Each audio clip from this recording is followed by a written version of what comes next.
What's up everybody? Quick show here. It's super windy. You can see the scope is just wibbly wobbling all over the place, but the shot of Jupiter is nice and clear. I think we missed the red storm. It was on its way. It was there when about an hour ago, but it was still too low. Either way, got that 3x Barlow in there. We'll go for like, I don't know, 30 minutes or so, and then maybe get on for the moon a little bit later, around 1. The moon and Saturn are rising tonight.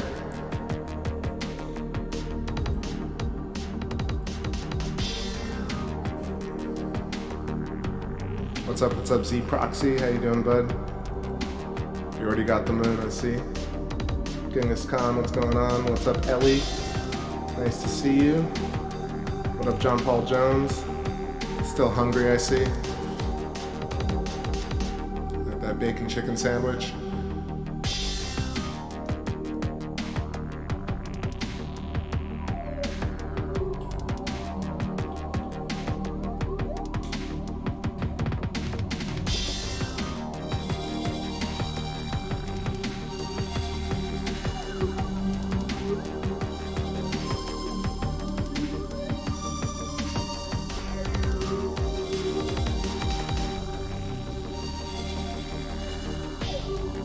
What up, Justin?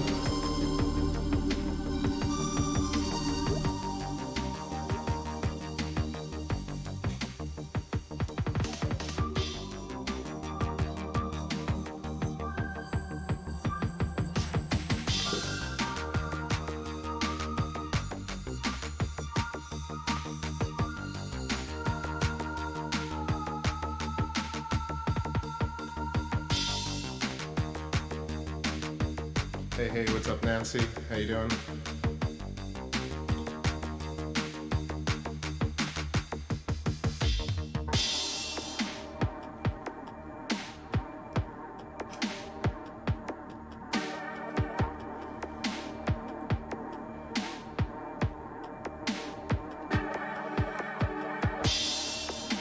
Happy to be on.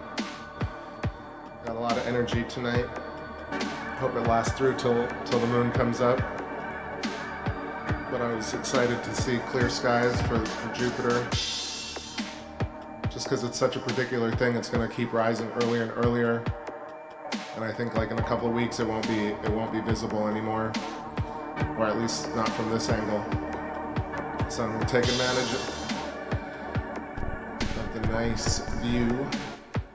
You can see what's really cool is the upper kind of darker ring of storms, or like ring of storms kind of bleeding into the middle. This is something I haven't seen really in detail, and so we're getting some great views of that. Look at that wind, it's going crazy.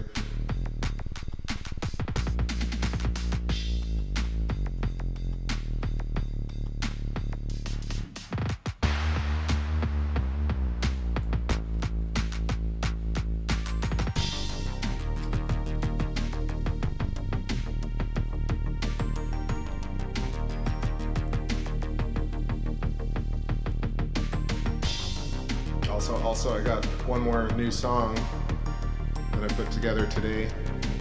I was wondering if I should play it now or wait till a few more people show up. Been on a roll lately. So.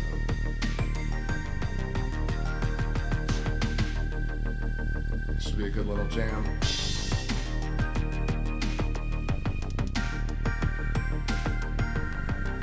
Hope everybody's had a nice day. How y'all feeling? What's the weather like? Can you go outside and see Jupiter yourselves? Z-Proxy, do you have Jupiter in view? How's it looking for you?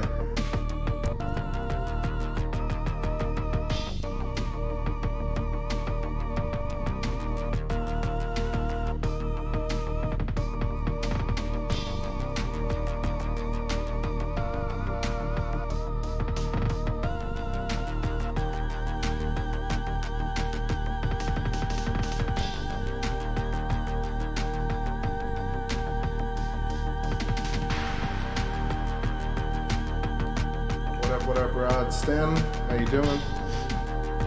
Thanks for the thumbs. Remember, everybody, hit that 4K if you can. Got some new connectors today, some much better plated HDMI connectors, because I've been having trouble lately connecting the camera. I hope it's not the capture card that's kind of on its way out. It's put in its time. It's looking good, I think. Just let it rise a bit more. And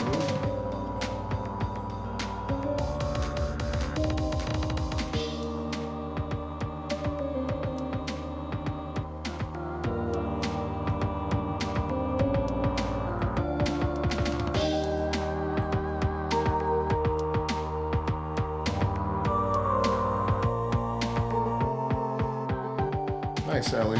Yeah, it's cooled down a bit here too. Definitely like really nice breeze, but also like massive gusts every so often.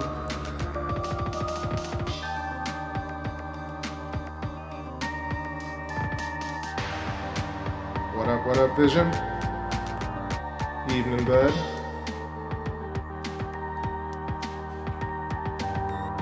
Alright, so I'm gonna play the new song after this track finishes. Enough of y'all are here to hear.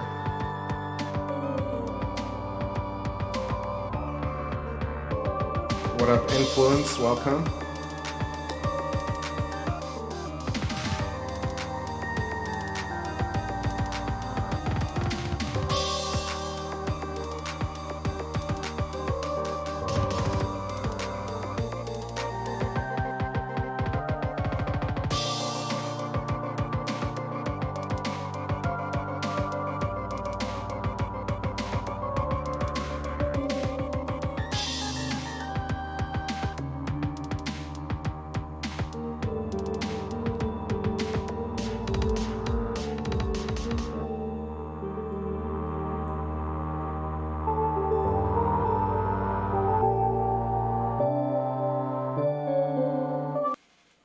here we go. New track, fresh from the oven today. This one's called Fixie, or Fixer. Is it? No. Fixer, Fixier. I gotta fix that. Anyway, I think it's called Fixer for now. All right.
That's called Fixer.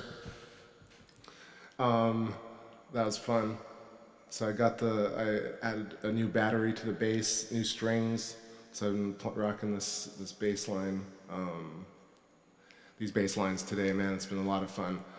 So there's that track, and then this is the one from yesterday called Grown to Like You. A little bit different vibe, but also you can hear the bass going. Much more of this to come. Bigger sounds, deeper vibes, more expressive tones, you know.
Alright, that was a couple of new tracks. Thanks Viz, appreciate it. I feel like I've finally broken through a little bit of that wall of like trying to write slightly more complicated, more polyrhythmic and polymetric songs. It's just at the beginning phases, of course, but it's been a couple of years of trying to move out of like very traditional, simple chord structures to just incorporate slightly more advanced methods, and I think I'm sort of starting that, so feels good. Appreciate being able to share it with y'all.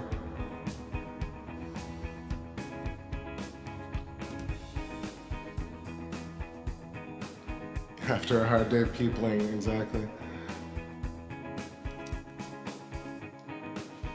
Let's see what else I got.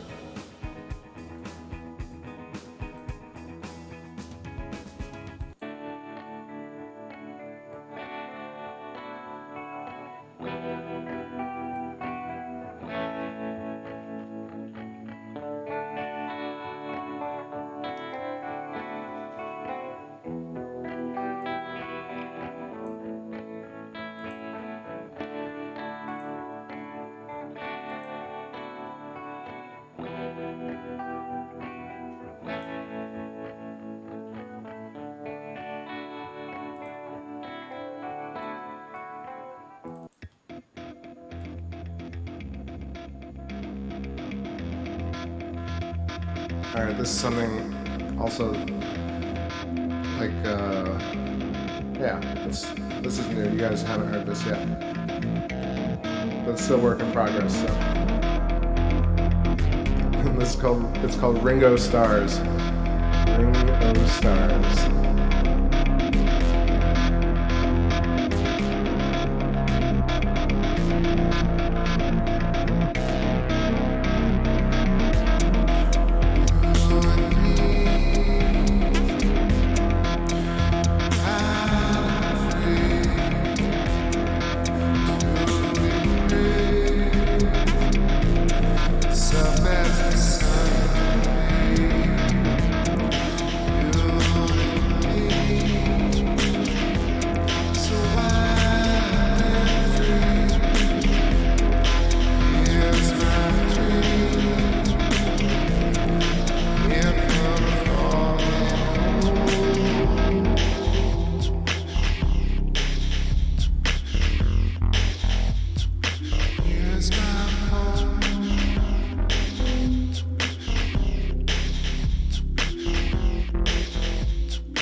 Alright, lots more new stuff.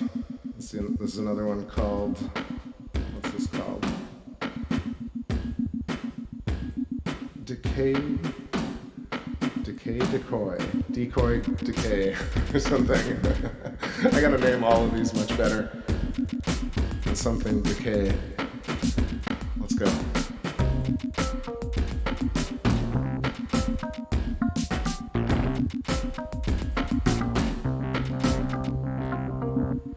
Got it all, no doubt. Got to steal to have it all. I create everything that I want every day. Some hardly live, which is wrong. And style says to suffer on. You would give, you could decide every pain. I think it grows. Your heavy soul trickles down the hemispheres of the machine. Collective iris, your machine. Collective iris. Oh my love, I make no mistake, man. When you arrive, no other will do. What dreamers buy, this love is misshapen. Begging for the crown, I know it's up to you. Pull me up into. Was your mythical action? I know you're reacting from this dream I held and forced last night. Let the geometry will lead. Blazes get high up in space, man. Believer in love, deceiver of nothing. The music blazing, get high up in space, man. Deceiver of love, deceiver of nothing. The machine, collective iris, the machine. Collective iris, the machine. Oh, collective iris, the machine. Collective iris, the machine. Collective iris, the machine. Collective iris, the machine. Collect your virus, the machine. The machine. The music blazing and high up in space, man. Believer in love, receiver of nothing. The music blazing and high up in space, man. Believer in love, receiver of nothing. The music blazing and high up in space, man. Believer in love. Yo, I like you guys so much. I play like even terrible like raw edits like that. Vocals are all over the place, but I still love it. This is a lot of different layers I have to work on. Going through so many like bounces. Every time I finish something, like I'll hit it to a bounce. So I have like a lot of these like minute-long, 2-minute-long things rolling around. That last one is gonna take some time to finish. But I dig like just doing like this kind of these different kind of rocking patterns with the vocals that like create rhythm patterns in themselves. But it gets like really intense and it's hard to like, sometimes I write vocal lines that I can't even sing. So it's pretty funny. Sharing everything. All right, let's see what other songs we got. No, this one's always been a little too weird.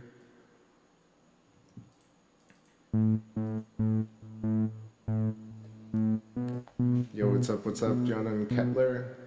How you doing? It's pretty stable, yeah, in terms of clarity. It's just that there's some gusts of wind moving through. Pretty nuts tonight. I think it's just starting to chill a bit. What?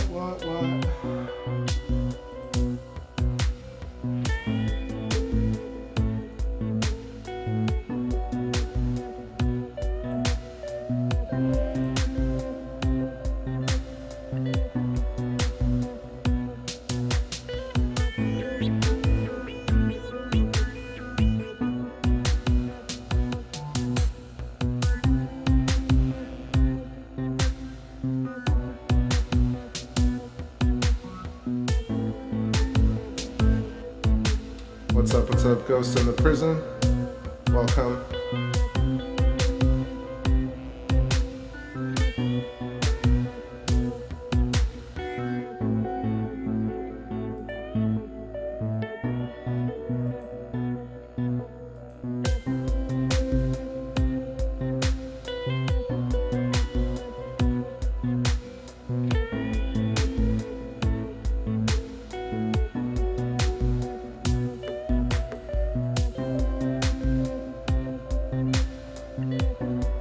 That was one. Here's another new one, Brainiac Maniac. Also, all these are works in progress. Music should be that anyway. Mistakes and all. What's up, Miguel? Good to see you, bud. I will water you. I will finish with your leaves. Time appear to you. Branching off and on. Now you're gone twisted. Room standing. My dimension. Craniac, maniac, so insane you like all attention.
Yo. What's going on there, Kenneth? Nice to see you. Please tell me you're gonna process this video. Yeah, I was absolutely gonna save this one. This is an excellent. Somehow like the gusts of wind have chilled. So I got at least like 20-30 minutes of insane footage. I'm kind of bummed that the great storm has already passed. I feel it was up earlier tonight, but you got a blank face sandwich.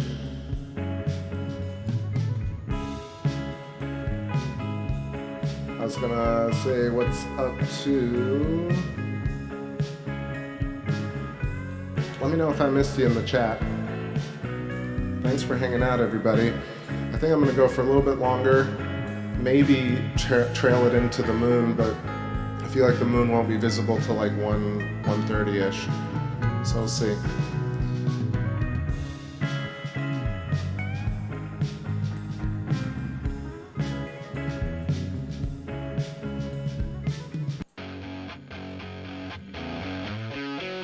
Little demo jam.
new jams, more new jams.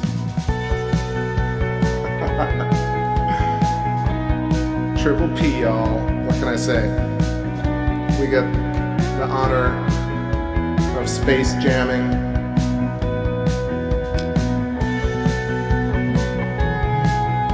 It was all a dream when I was a child. And here we be now, riding so wild.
Thought I had something cued. Did I? No,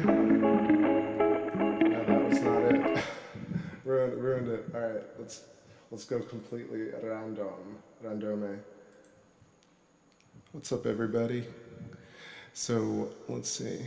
Scrolling up. I'm gonna play that new song one more time. Why not? Because I like to hear what I just did. Sometimes it's so intense to go into a songwriting session for a few hours, lay something down, and then take a little break and come back and listen to it because it's so brand new. Let's do it, Fixer, one more time.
All right, that was a new one, and whoever said it, Cactus Dance, that is the new name of the song. I love it. What up, Michael Stark, welcome. Whoever else is just joining us, happy to have you all. Got a really awesome stable shot of Jupiter. I got the 3x magnifier Barlow in right now, and we got the double X on the camera. So it's like 5x total. So it's incredible to get this kind of detail with that low light. Keeping it steady. You can kind of see the storms moving across from left to right, bottom left, top right.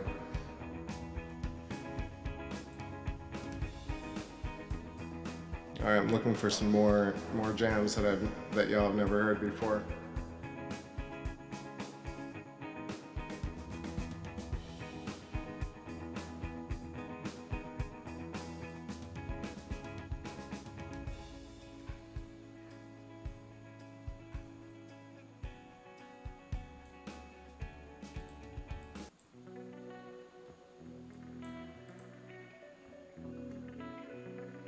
Ellie, you win. Ellie, you win on name creation.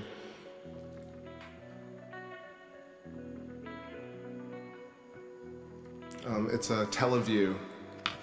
Whoa. These headphones clinking into my popper. It really helps to have that kind of the foam on the microphone. Keeps that audio sharp. I think it's a 3-element, but I'm not 100% sure. I have the range of it. I have the 2X, 3X, and the 5X Televue Barlows, and the 2X is really great. I don't have it around right now, but the 3X is what I'm using here. And then the 5, I think we could even try the 5, but yeah, I might just try that for fun. What up, Donald C? Wish we had more zoom. Yeah, always, but this is a nice sweet spot right now. I could double this up, but I don't know, maybe it's diminishing returns. This is wider than full screen jupes.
All right, here's one from a couple of years ago, but it has vocals this time. We're gonna get a wide shot of Jupiter while we do this. This one is called Saltman. Actually, it's only a year old.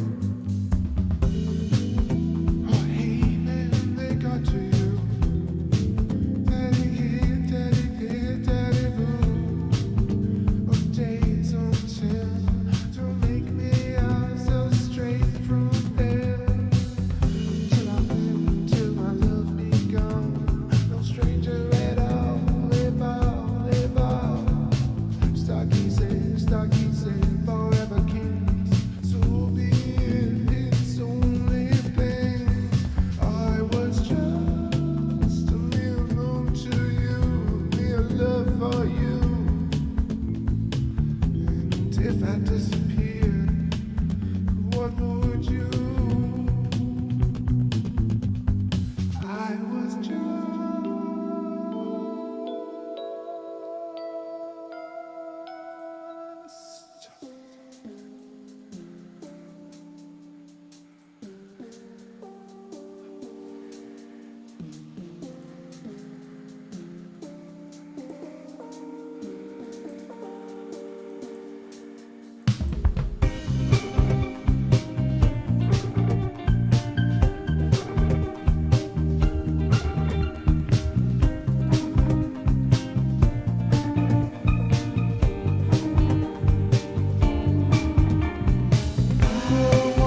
So, I'm checking where this moon is at. I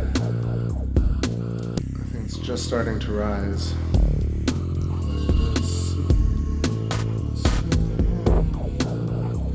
I guess I'm gonna stay on. There's no point in getting off right now. Saturn should be visible shortly. It's at such a drastic angle at this point, but let's see what I can do. See what I can do. Yeah, there's some gangsta beats right here. Let's roll this back.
What's up, everybody? I'll hop on and say what's up to SRT4 Milo.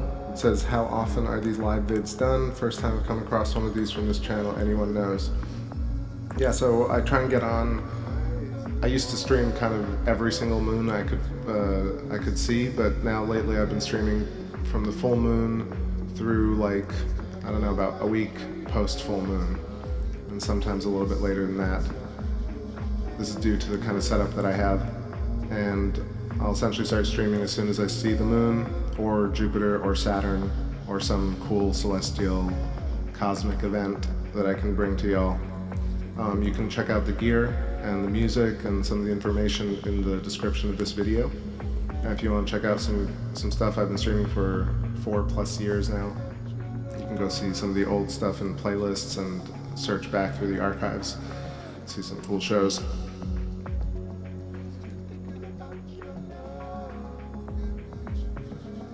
What's up, George? Good to see ya. Who else we got? Did I say what's up, Michael Stark? Good to see you. That'll be cool when you get a scope upgrade, my man. That'll be fun.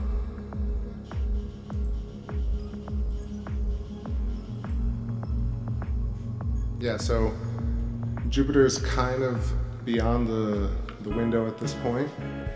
So I'm just gonna leave it as is. I was gonna move the scope a bit closer. Every night I have to kind of move the scope from like one side to the other of the window, just ever so slightly, like a few inches off to the left or the right makes a huge difference. So right now the scope is kind of at a very steep angle looking all the way to the top right of the corner of the window, but we're still seeing Jupiter, so that's good. I don't see Saturn just yet, nor the moon, but it could happen in the next 10 minutes or so. So we stay here, see a bit more Jupes. I love turtles too. Turtles and cacti. All good by me. Yeah, no way Amalthea, but let's get back onto that Zoom because it's pretty great tonight, I gotta say. Got to say, look at that.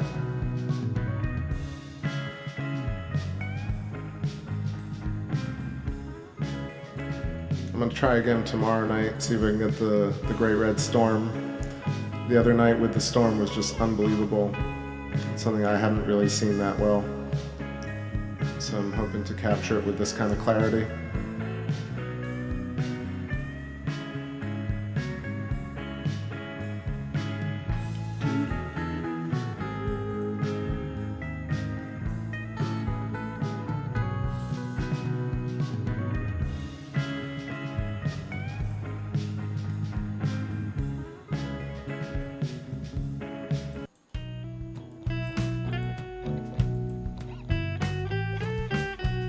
Yeah, turtles are just super freaking chill. And that's their stake in life. They just gotta be chill, no matter what happens. So it's,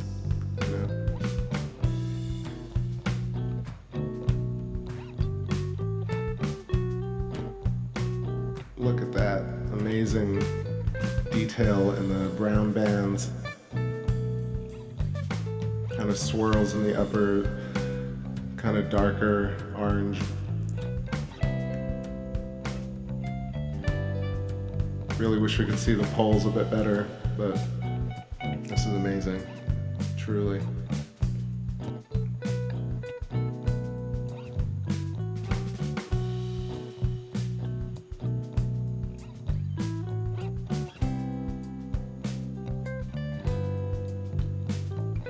Yeah, Jupes, the moon, and Saturn are all rising further and further south every night.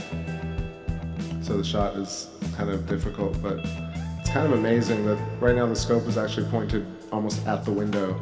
Like, I can't see the Jupiter in the reticle, and yet still we have this image of Jupy being captured on the mirror. It's just incredible how the light will shift ever so slightly and like resolve. Exactly, Ellie. Close Jupyage. So much Jupyage tonight.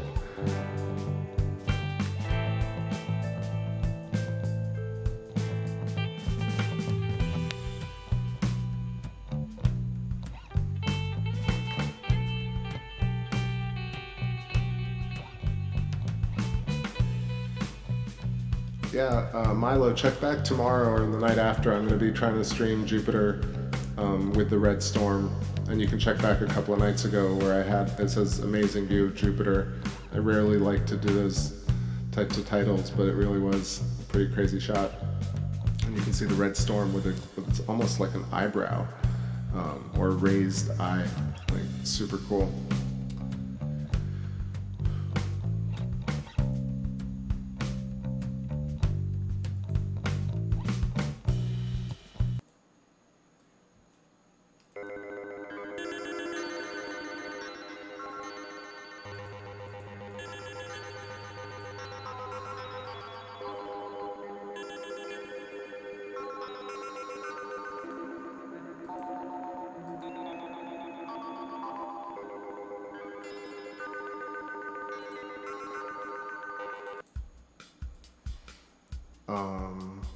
Ghost in the Prison says, how did I decide to do this idea for a stream? Back in 2015, after spending a lot of years into conspiracy, into the conspiracy world, come out of like 6 years of ufology, just believing in all that stuff and really following a ton of that Gaia TV stuff. And I figured, why not just spend some money and really figure out what's going on, like get a camera, get a scope, and that was the kind of start of it. And then when I realized like how insane it was, like everything changed, and I no longer like needed any conspiracies. It was just enough to scope stuff. It was already a lot of work, and it really helped me get through a really difficult period of being angry at the system and angry at like just all sorts of things. Not angry, but like just pissed and just feeling like everything like sucked. And then as soon as I started watching the moon and like especially seeing planets in the eyepiece really changes your perspective on things, literally and metaphorically. So as soon as I did that for a few months, I realized like I was on YouTube and there was all this junk on YouTube, but there was also this cat named Bill Bryson. Bill Bryson? Right, yeah, Bill Bryson. Back in 2011, he was doing a stream with a Nexstar 8-inch with a webcam, and he was getting amazing shots of the moon, doing like real close-ups and like, hey everybody, we're on the moon! And I thought it was so cool, especially like when I was still into aliens. I thought like him going around giving his insight as to what happened and like constantly snickering, and his anecdotes were really funny. But more so that he was just in his backyard with this 8-inch scope, which is like $1,000, and a webcam, and he was getting this unbelievable footage of the moon that blew my mind. So there's Bill Bryson, and then he had stopped at that point. Like he stopped back in 2013. And then I think Crow 777 was doing his videos of the moon that I thought were just like completely different than all the crap out there, where, just really shaky footage and everything was misinterpreted. So I saw Crow, but Crow wasn't streaming, I don't think. And that was really it. I think there was maybe like a couple of people. There was maybe the German kid, I think, who was doing it. I forget his name, but nobody was really streaming hardcore. And so the idea was to just do this, to write music for it, so I didn't have to deal with copyright issues. So it was practice for me. And then I had the gear, and I felt like it was just this amazing, a spiritual awakening for me, just looking simply at space. So sharing that seemed really simple, and I started with this idea of like completely like never really wanting to charge for it or do anything monetary around it, because it was just about like, TakeBackSpace, right? The idea of doing this for, not to show off, but of course, there is that kind of competitive nature of it and wanting to do it really well, but really to like get rid of this idea that you have to intrinsically tie money to everything and success, massive success to everything in order for it to be deemed successful, right? So having the ability to do a show that didn't really have to be successful and like just was for a few people seemed really cool to me. And it still seems cool. I mean, like, look at how underground it really is compared to what goes on YouTube. I kind of dig that, actually, still.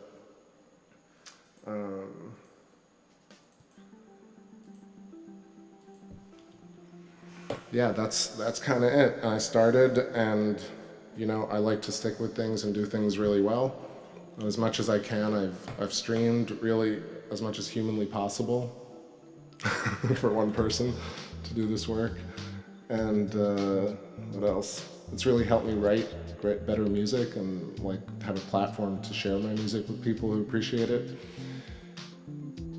So yeah, that's a little TakeBackSpace story. It's going on like 4 years now, and further than that, I guess the reason I really wanted to do it was like just having I don't know, it's going to sound super egotistical, but the idea of having a legacy or leaving something behind. I feel like leaving archival footage of space with as little crap on it as possible is like a good thing. You know, and maybe that's a really narcissistic viewpoint, but I really believe in like at least a little bit of citizen science-y, sorcery, and especially with the music too, sharing that and leaving that for kids, for generations on the internet, for the AI mega mind to devour every bit of information from every single one of these videos and like reinterpret TakeBackSpace in the future generations. Like that's sort of how I visualize it. So that's what's going on with TakeBackSpace. So I kind of, you know, like ultimately I would love to have like a huge backyard and a telescope running 24/7 with like an 8K camera on a 14-inch telescope. Like that's the dream, but that is something that is really out of, like that's a lot of things that have to happen before I get to that one. But, you know, I can visualize it and hopefully that will be something down the line. Also, scopes are getting cheaper. People are making better and better and cooler scopes. There are independent outfits there. So like the idea of having maybe a 17-inch Dobsonian would be amazing. Like that kind of mirror capacity, the stuff that, like knowing how I'm able to scope the moon right now using one of those, we could really log some incredible footage.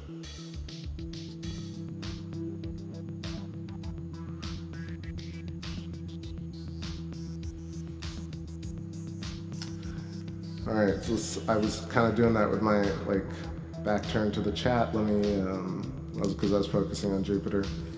Let's do this. So Michael Stark says, love Bryson, whatever happened to him? Like, I think I saw him on the Facebook picture. I think he's still alive. So followed up on him. He's such an interesting dude, but like really, really inspired me there. SRT Milo, a few years back, I could probably count 3 people who were doing moonshots. Glad you started as well.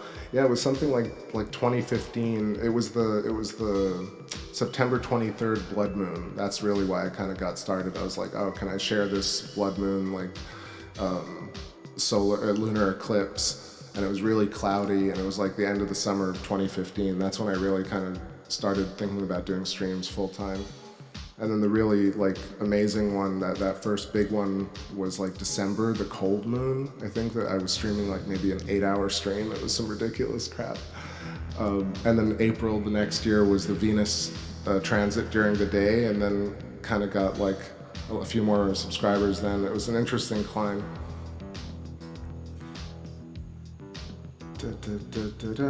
Michael Stark says, yes, space must be free to share the info we all need to know. Yeah, we need to reconnect with space. I think part of this idea that like we're so insignificant really takes a toll on our psyche, and it doesn't allow people to feel connected. And if you really like, I mean, I know a lot of people don't necessarily 100% believe in electric universe, but fundamentally it just means we're all connected in a medium, in an ether that's conscious, and that's a great way to perceive it, for me, to perceive things.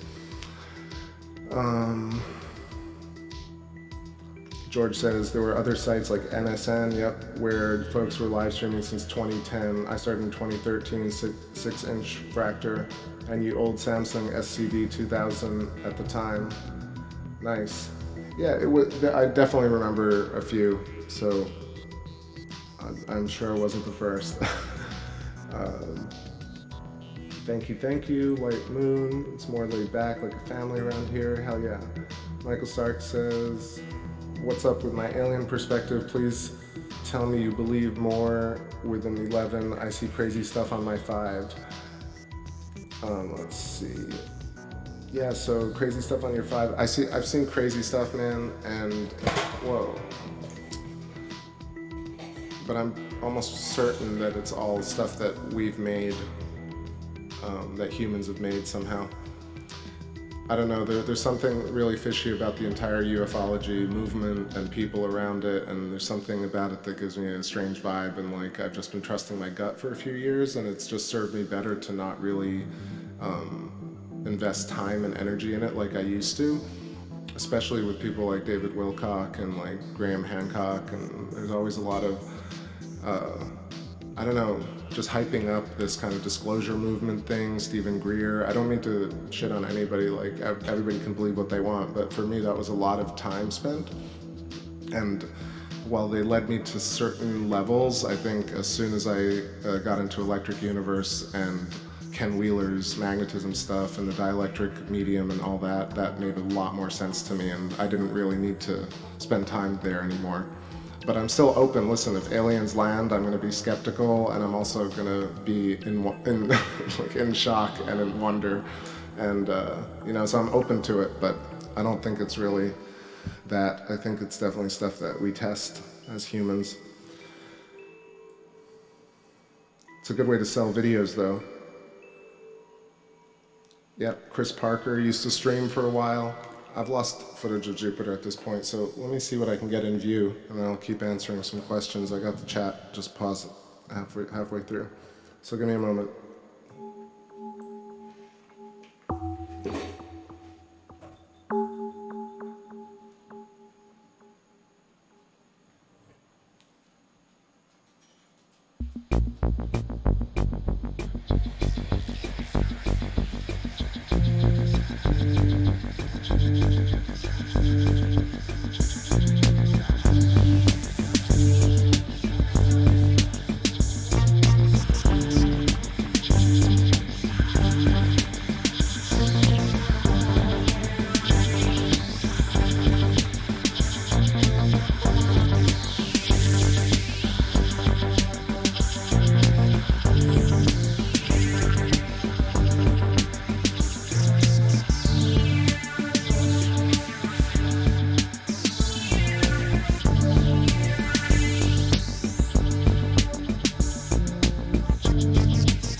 All right, so just got a star in view, no particular star.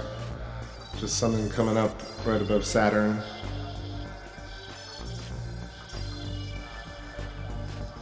Yeah, so I was talking about Chris Parker. Chris Parker went to this outdoor observatory where he had access to a 24-inch scope, and that was unbelievable. Very jelly-inducing, but yeah, I think he's stopped streaming recently, or last year. But that was a great period. We were doing, like, I was streaming, P&K, Chris Parker, and there were a bunch of other people. There were some nights where it was like 5 or 6 different people streaming.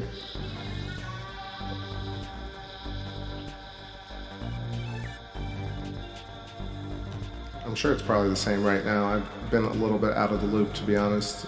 The only time I actually spend on YouTube really is streaming this particular show. Let's see. Ghost in the Prison says, good to hear, planning on advancing this channel and stream as long as I can. As long as I can. No negative troll activity. Not recently, it's been fine. There were a couple of times where it's been weird, but that's what happens. I think I'm so off the radar on the YouTube search that nobody bothers. SRT says, what is the furthest celestial object that you can focus with your gear? So it really depends on what you mean. Like, apparently the stars are, you know, trillions and trillions of miles away. So what we're looking at right now could be, you know, 6 to 12 trillion miles, and we're just looking at this nodal star sending us frequency. If you're talking about like planetary stuff, I've been able to capture Neptune once, and it's very difficult though with urban seeing. So I want to say, you know, Saturn, Jupiter, and stars. Stars probably are the most distant things that we're capturing. All right, let's see. Back to the bottom. What do I think of Bruce's material? I've kind of stayed away from recent channels that discuss the moon. I'll be perfectly honest, I don't mean to be rude to anybody. Everyone can watch what they want to watch, but kind of, I don't know, like if it's like that for other people, but when you actually stream your own moon show, it's hard to watch other people's moon streams. It's a really particular thing to experience, but that's what's going on. Like, really a few years into TakeBackSpace, I kind of dropped off watching updated videos of conspiracy stuff and I literally watch Electric Universe updates, Sky Scholar updates. That's pretty much it. You know, once in a while I'll check like an actual regular news article, like from NASA or something like that. And I'll make sure I read the comments and leave a thumbs down. And yeah, that's the limit.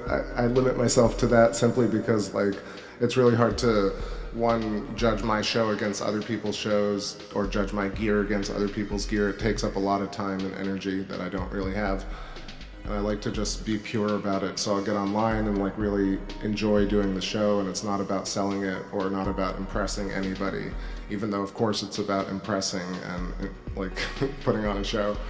But yeah, it's like no pressure zone.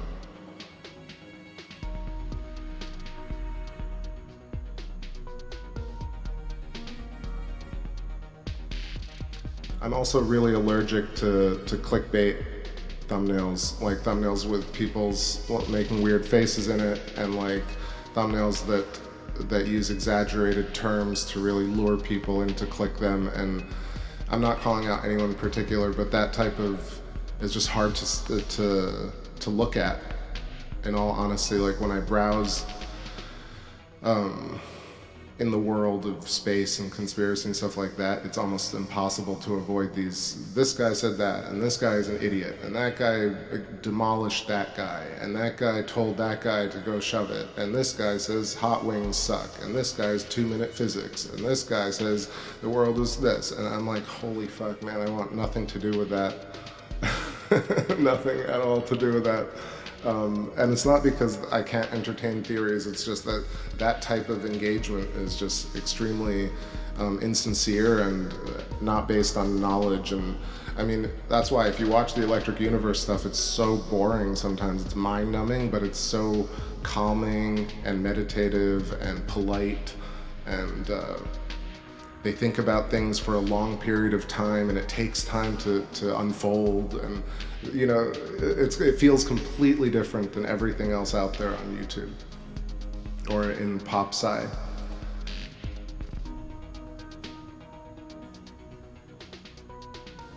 What's up, Imagine? What's going on? Just saw you there. What's up, ALS, David? Good to see you. ALS, yeah. There's another cat that used to kind of drive me nuts with the scope work. Who's that other dude? Like the guy would put a prism in front of the scope and claim like that he discovered this new type of telescope that no one ever could replicate. I totally am spacing on the name right now, but everyone used to send me his videos before everyone asked me about Bruce, because Bruce, I don't know, just somehow appeared a couple of years ago and became popular. And then before that, there's what's the other one? I'm just trying to remember it. Like a three named person. What was it? Anyway, like I don't think you can see bases on the moon. We're gonna see the moon in a little bit anyway, but I really feel like it can't be both. Like either the moon is tiny and you can see bases on it, in which case like you're entertaining the idea of a tiny moon.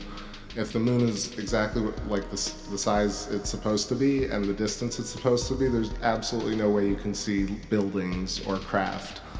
I mean, I think we can just eliminate everything after, like, around that kind of principle. That's, at least for me, it's very simple. Like these structures are massive, and so like zooming in as much as we want, even to like any of the cool features at the back of Mare Crisium or the bottom of Aristarchus, like I love those features and their incredible geological manifestations or like features that have been created on the moon, but holy crap, are they not buildings, and they're not like anything that people talk about in terms of the ufology stuff, because it hasn't yielded anything except really exasperation, sensitivity, paranoia about every single gematria-based event. And who cares? Like if there's an actual meteor coming to crash to Earth, or the moon crashes to Earth at some point, really, are you gonna just spend your life in anticipation of this moment, or like just live?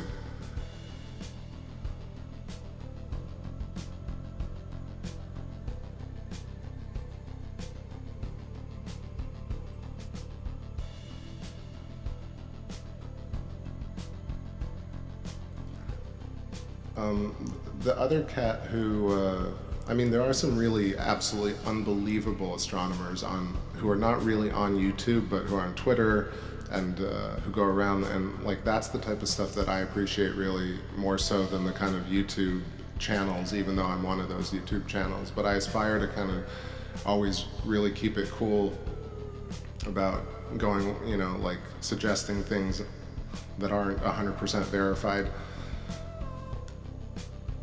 It's really a disservice to each other to pass around clearly false information, or at least information that's unsubstantiated, but then you present it in a way with all this enthusiasm, and you've gained a lot of trust from people, and so you pass on this information and they start to just be validated by that line of thinking, and then we get further and further away from proper critical thinking.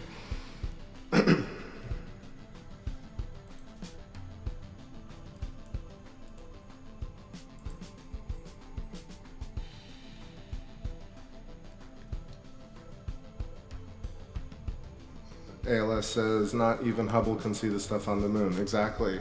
You know what I mean? And those things are huge. So, I mean, you're talking about, I mean, like Hubble and the large telescopes can't see anything on the moon. You know what I mean? It's crazy.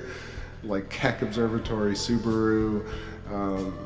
I mean, maybe the Webb scope will be able to do it, hopefully. But it seems like it's not a real possibility. So I feel like the idea that we can like use homebrew telescope, like not homemade telescopes, but like homebrew astronomy, like from backyards, and see alien craft, like the size of airplanes or 2 airplanes, or like buildings. It seems so out of the realm. It seems like way more far-fetched than like first thinking like, what is the moon itself? Like why is the moon? Like, did it capture Earth? Did Earth capture it? Did it come from a different part of the solar? There's so many amazing questions before, are there aliens on the moon? Even though that seems really enticing and romantic, it's really been spoiled by Hollywood at this point. They've just ruined every version of that story that, in addition to all the conspiracy stuff with Kubrick and like, it's just crazy. It's just not fun anymore. So it's much more fun to think about it in a purist ancestor type of way. So we're in a field looking up at the stars, but we're using high technology, but at least we're just experiencing this and making these beats and writing this music on electronic stuff. But it's like singing hymns in the dark in a field with your people. That's the vibe. That was the whole idea, really. I think every time I do the show, like I get like, oh my God, should I do this? Should I do that? And then I get back to that root of like pure space, good vibes, and polite company, like respectful energy.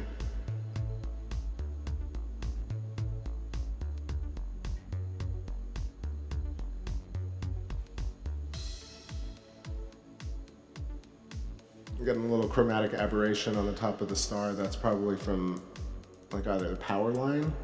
Yeah, must be the power line.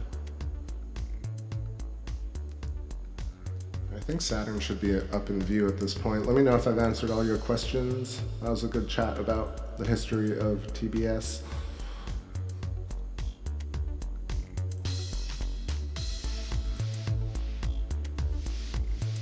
Alien cookies.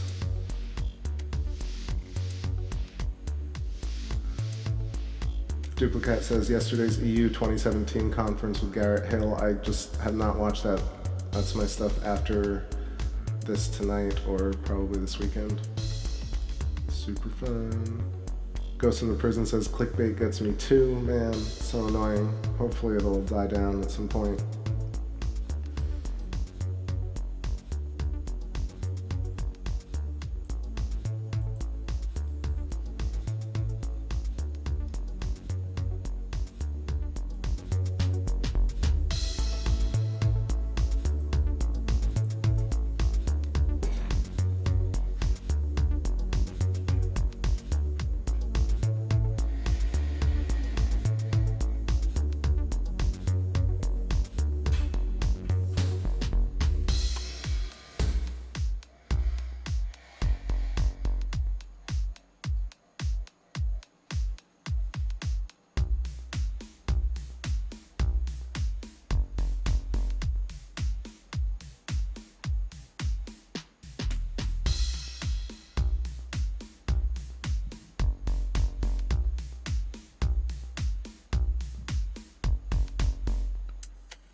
I got some Saturn in view, but it's still marred by the tree line, so getting a lot of that dispersion. I'm just gonna stay on it right now, let it rise. I see the moon kind of creeping up behind it.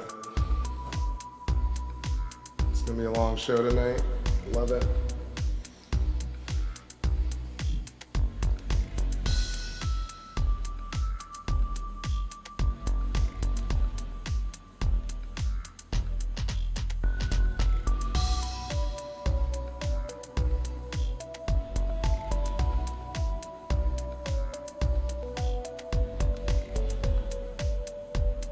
Okay, take it easy, David. Have a good night.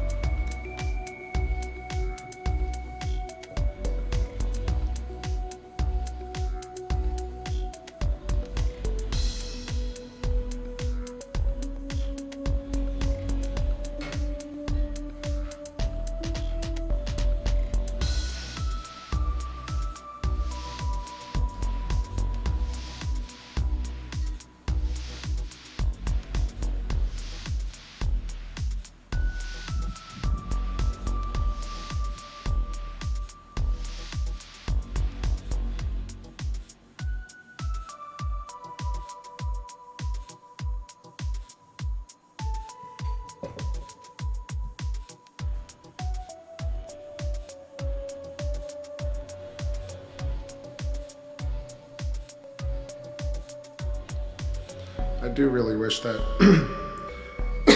excuse me, I wish that Electric Universe guys would do streams on Thunderbolt's channel.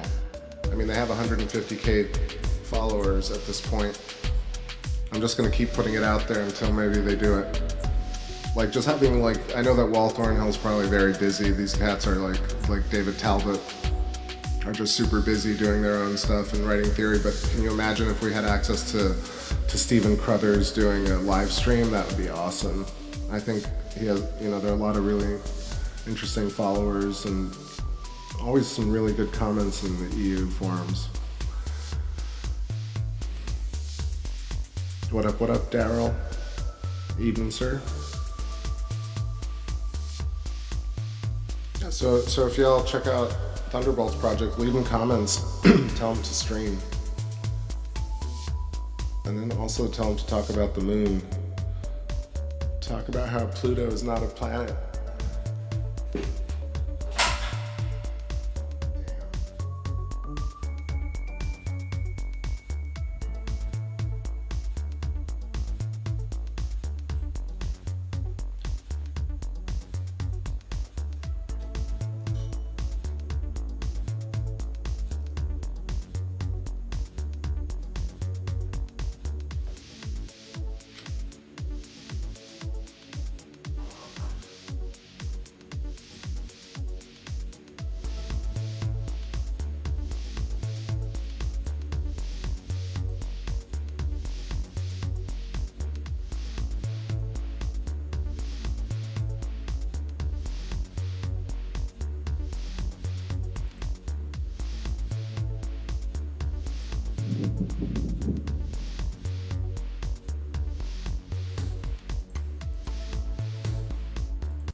You can hear the gusts of wind moving through.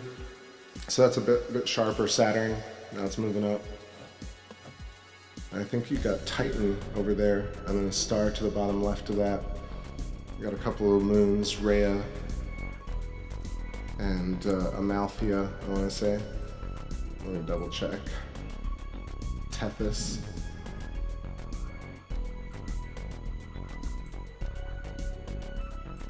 Yeah, Tethys, Rhea, and Titan at the top. And the stars. Oh wait, is that Eyepieces? No, it's not. It is just another star.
So I think that's Titan.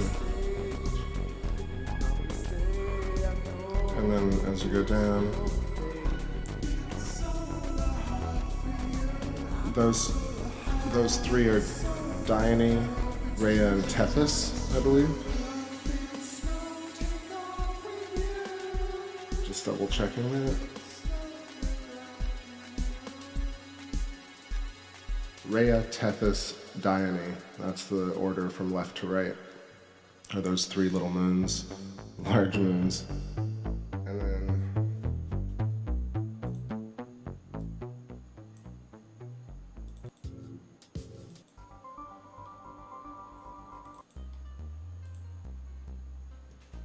yeah, it's like its own planetary system. It is its planetary system. Yeah, so, and then Titan top right, and then let's see if we can see Eyepieces, and then Hyperion should be bottom left, a little bit further, so let's see if they appear.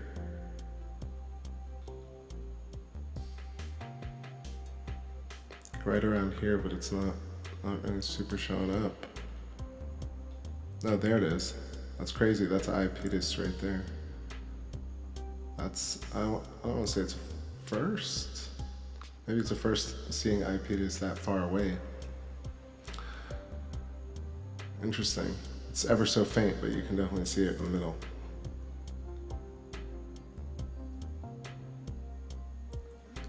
You'll see that, like, there are a couple of red speckles on the screen. Those are hot pixels. Like blue, white, and red sometimes. Right, so that's Eyepieces. That's cool. You can go, let's see what's to the left of that. Yep, Genghis Khan, that's Saturn and its system.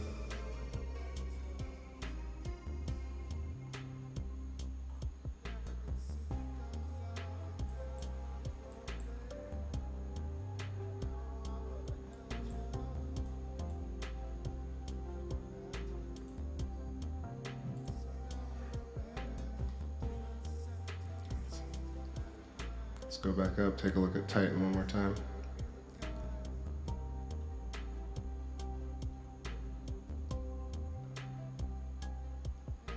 I think I could probably get a slightly better focus on that. Yeah, and also it's still low. Indeed.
so far beyond. So slow it down. My friends, I know it's hard sometimes, and we can make it. Try. Why don't you try? Your mind is the moon, obey the call. The heart now hears the sun. Someday you're gone. We live the fascination of our heartbeats. Never aboard, never aboard, never aboard. Try, try. Don't you try.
I was stolen by the rock star.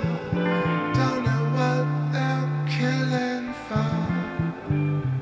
Staring up at the familiar lights, enormous. Don't make me pay the cost. Don't wanna live another day. Of course, what does it all mean? Is it all just one bad dream? I'm trying to forgive, locking my lips to break them apart. You're down into orbit, sparkle tricks to sweeten the spot. Dying to forget, eyes of the world, don't let it go cold. Stuck in this orbit, sinking the coilness, darling, just break my heart anymore. I can't take it. I believe it after. I can't take it. Where does this feeling come from? Where do I get the right to ask such outrageous questions? Where does this feeling get me? How do I know it's right to ask such crazy questions? Where will this feeling get me? Oh, where will this feeling get me? Now I know I have the right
All right. We got the moon in view. Just getting the remote. Okay. Yeah, just rising above the treetops. Looking really beautiful. Blessed by the clarity. Last few sessions have been so nice. So I'm pulling up the atlas.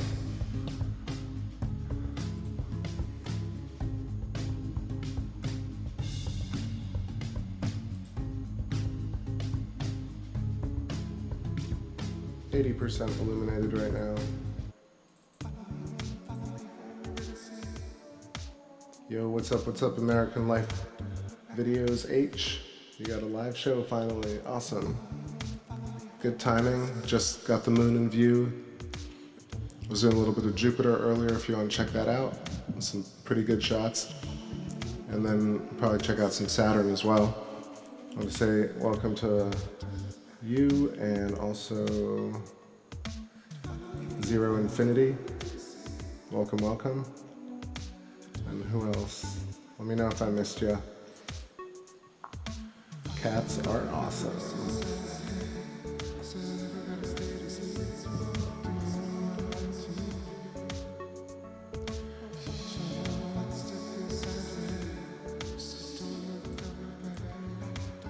Yeah, so 80.6% illuminated. Terminator cutting right now, like right around Hercules crater at the top. Montes Taurus, Cleomedes, and Sinus Amoris. Right at the edge of Mare Tranquillitatis. You got at the very bottom Janssen crater, as you're saying, Hamel, and Busengult. Also Mare Imbrium looking quite good.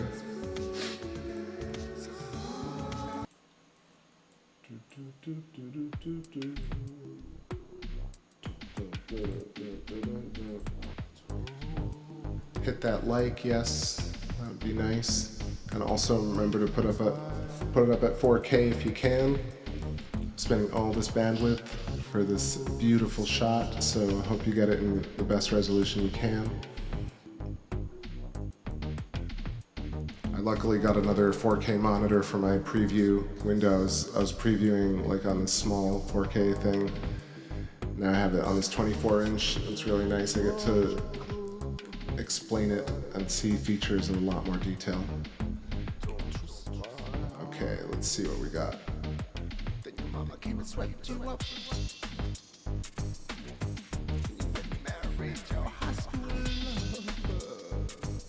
Jumping right to Montes Taurus.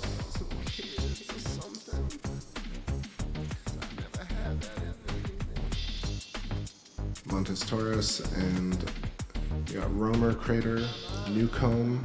I want to say this small one right here. Let me switch up this tune, actually. I love this tune, but can't talk over it. It's a little busy.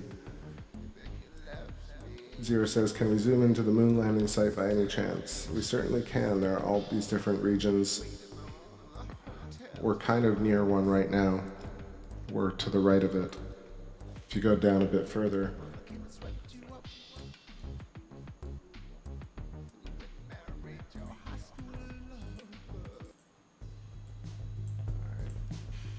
Instrumentals. All right.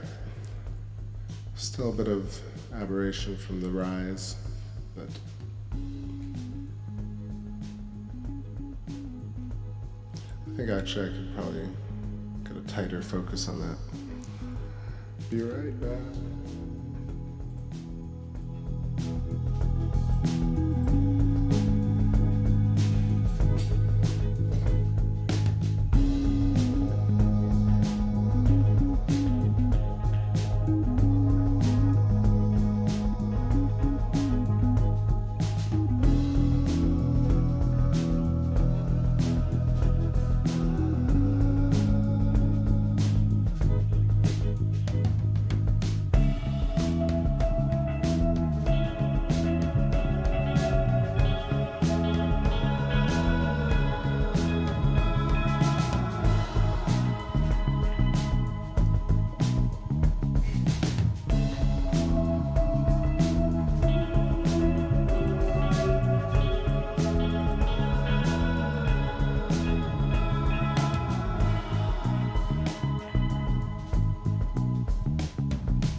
so back, just set the focus a little bit sharper. I think it is.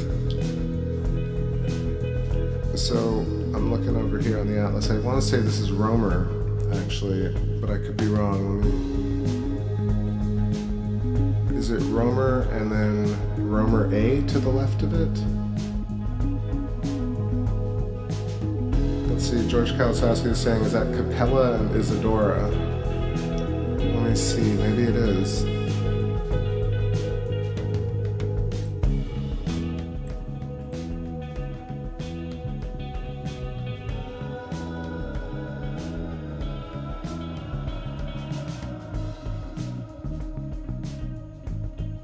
Oh, I guess that's Romer, sorry.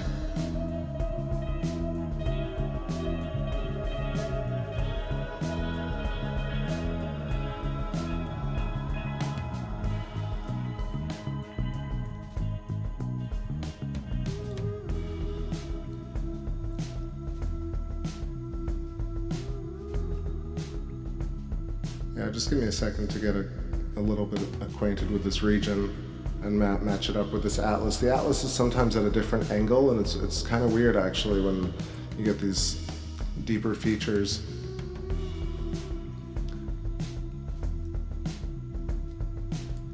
So let me reference myself with Posidonius, which I know well.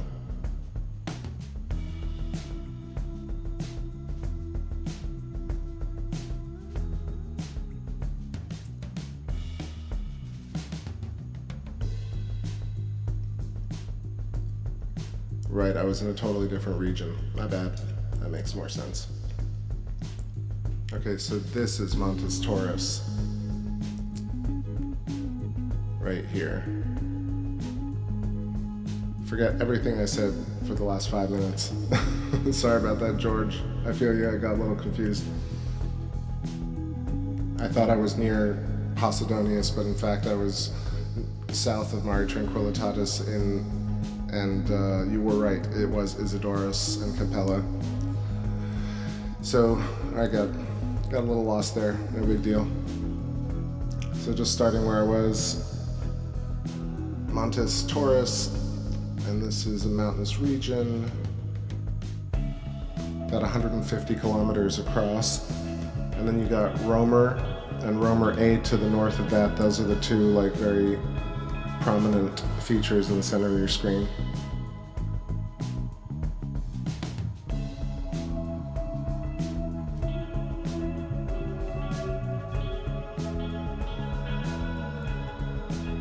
And then centered right here is Posidonius crater. This is on the rim of Mare Serenitatis. North of that you got two small little craters, or a couple actually. One is Posidonius J, and then north of that is Daniel. And north of that is Lacus Somniorum. And you got at the very top of your screen, top left, that's Grove. Grove crater, and this kind of region right above Posidonius is Hall YA, which I don't think I've referenced before.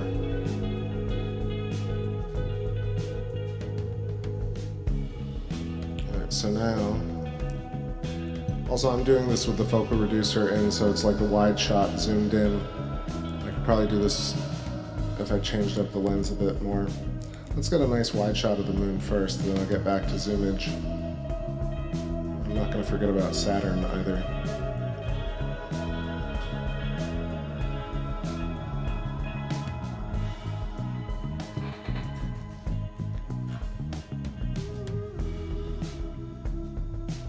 Just a quick bout of footage. I'll have a little cigarette. Thanks for hanging out, y'all. It's been an awesome stream. I thought I was going to do 2 of them, but we are going strong here.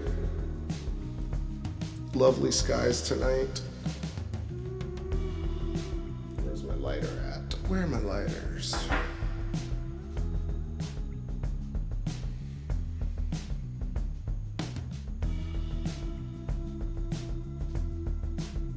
Yeah, so let me know in the chat room how y'all feeling.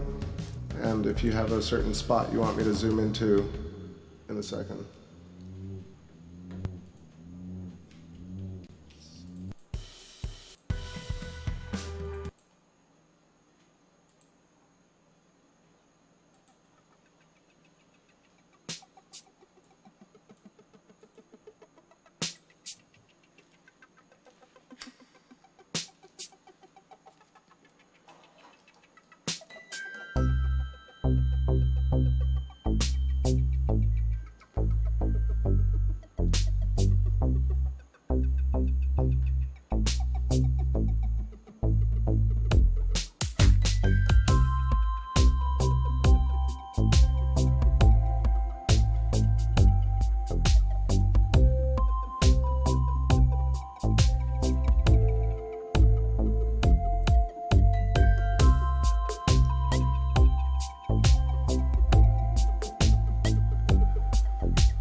I was thinking maybe we could see the earth shine portion, but maybe not.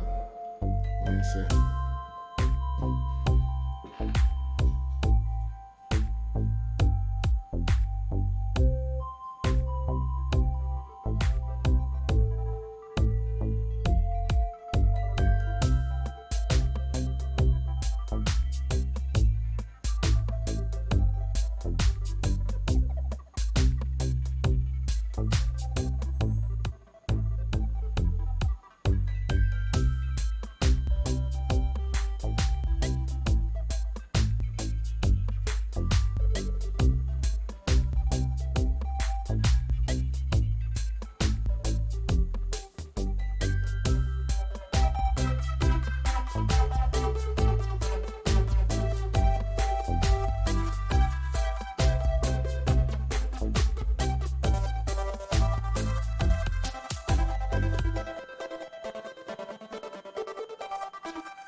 Got rid of the focal reducer, so this is just camera straight to scope right now. We got some nice detail coming through. And pick a track, and then let's get some zooms. A little somewhere over the rainbow jam for a little bit. Excuse me.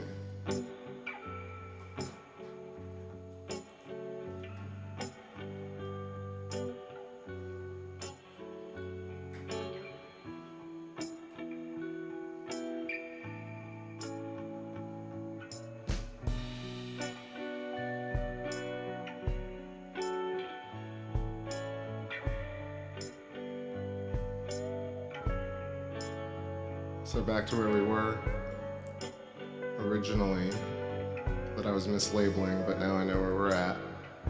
So Isidorus to the left and then Capella to the right are those two little craters.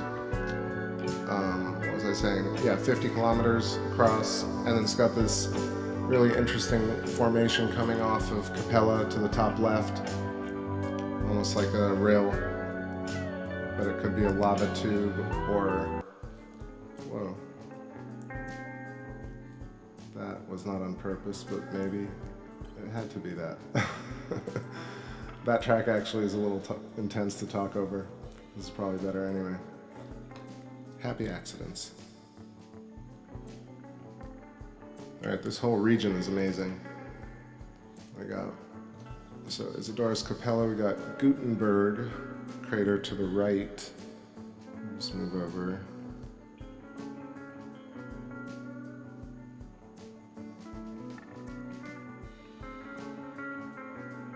I want to say Gutenberg is now right under the Terminator. You can kind of see the rim of it inside this much larger feature, which I guess is kind of a combination of Gutenberg and this highland, Montes Pyrenees.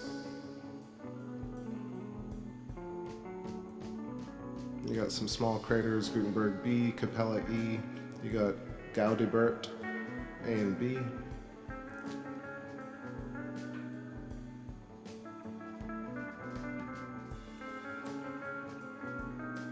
It's a little dark. I'm gonna write.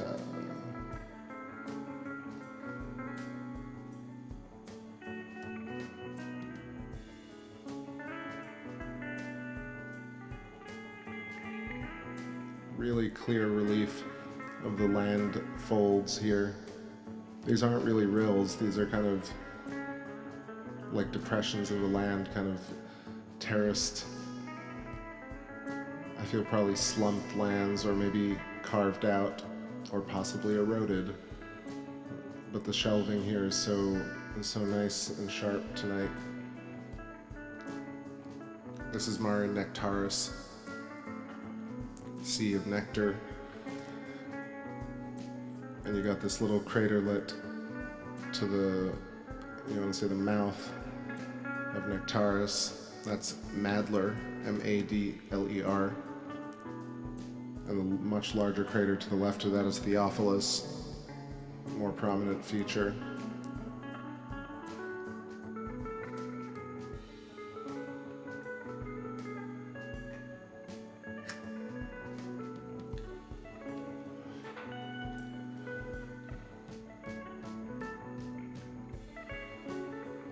Yeah, George is saying, I like Piccolomini, exactly, and the squiggly ridge to the left, Rupus Altae, just below some.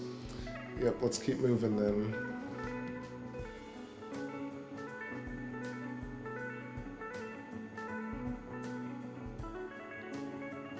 So this large feature here with the kind of broken wall, that's Fracastorius.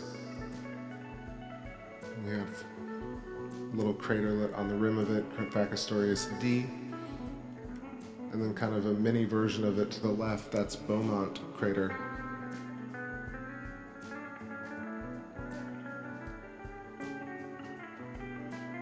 Michael Stark asked me if I've been able to bring out the colors. Yeah, we can do that. I mean, I can just push up the saturation now, in fact. But it kind of works a little better with the focal reducer, but we can definitely get some color out of it. You can see especially Mare Tranquillitatis gets very blue. And you kind of see the difference. Sea of Serenity to the left is much grayer, but when we push up the saturation, I'll show you what I mean.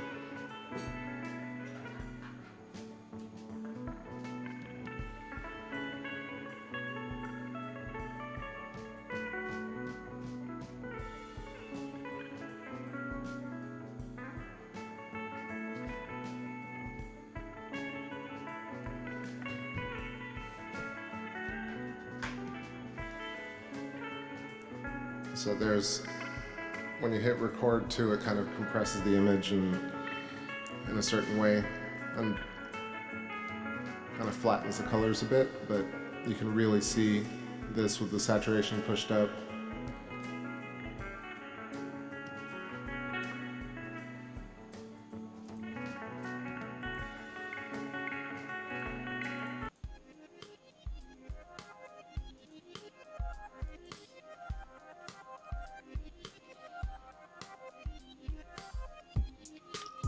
Bottom left is a bit blown out, like Copernicus is really bright.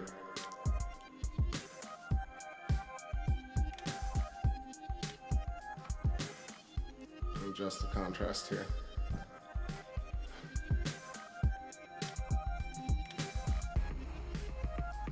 Look at that amazing shot of Copernicus Excellent detail on the tendrils, the electrical rays coming off.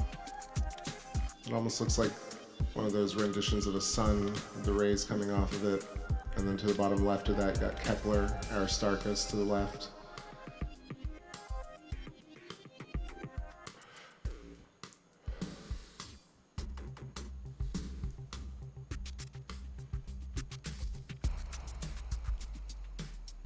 Mare Imbrium, center, top right, Mare Serenitatis. You kind of see the interesting color differentials inside Mare Imbrium. Sea of Storms. Getting a lot of pareidolia right now. If you envision this woman looking to the left, and then the skull kind of comes through. So Mare Imbrium at the very top left, you got, or not very top left, but the 10 o'clock position, you got Sinus Iridum that has its own kind of green, and then it cuts right into the darker region, and then north of that you got Plato, the configuration of mountains, which I really like.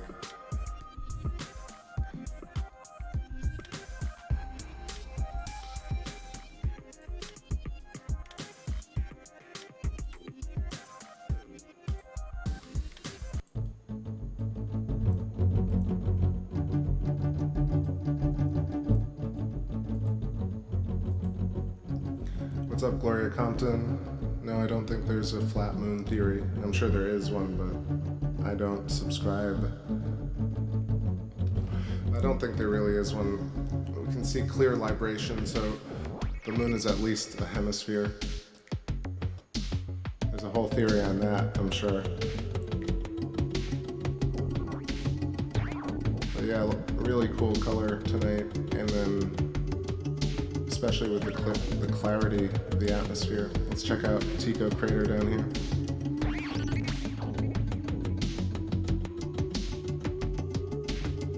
Yeah, Tycho's just looking awesome. Actually, let's zoom in and see.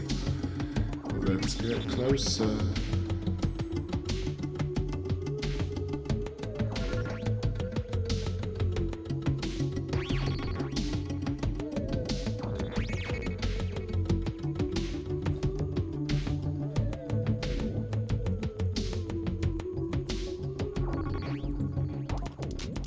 Tycho crater is 86 kilometers across, 14,000 feet deep, prominent central peak, kind of a doubled up mountain rim on the left, and the extended rays that come off to the top left.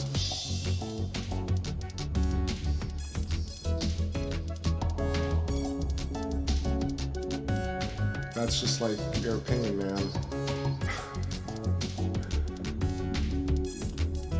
George Kalosowski's talking about Serenity Light, higher iron regolith content, darker tranquility, much higher titanium content.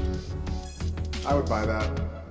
I'd buy that for $1. I definitely think the moon is metal, has metals, and some noble gases, and some energized xenon, argon.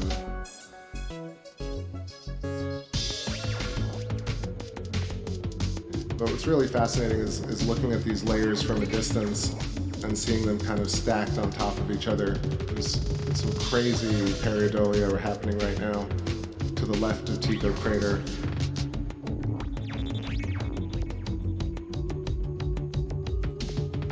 Mare Humorum and Mare Nubium.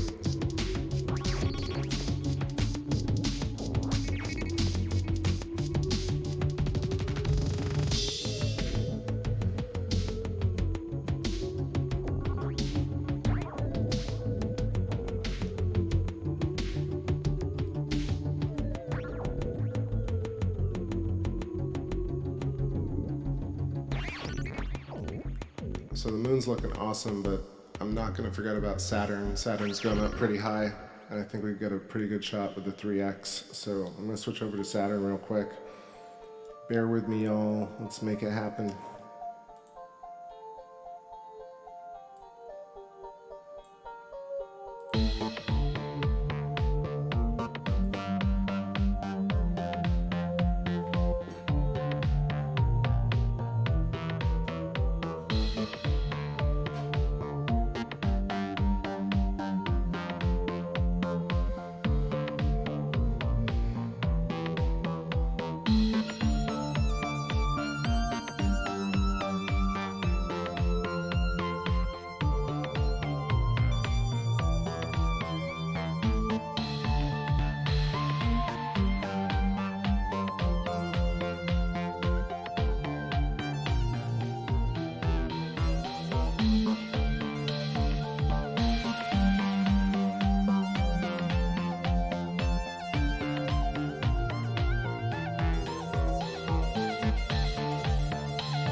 All right. I got some awesome Saturn views. Still a little bit of turbulence in the atmosphere. It's been like that pretty consistently with Saturn. But still, 3x Barlow camera doing its thing right now, bringing us this awesome image. You can see the middle band. You can see separation in the outer rings. Nice separation, of course, from the main body. Cronus Saturna.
So yeah, like large scopes, if you go check out the different websites for like Keck Observatory, Subaru, Mount Wilson, you'll see that they have galleries, but it's crazy as to what they can see.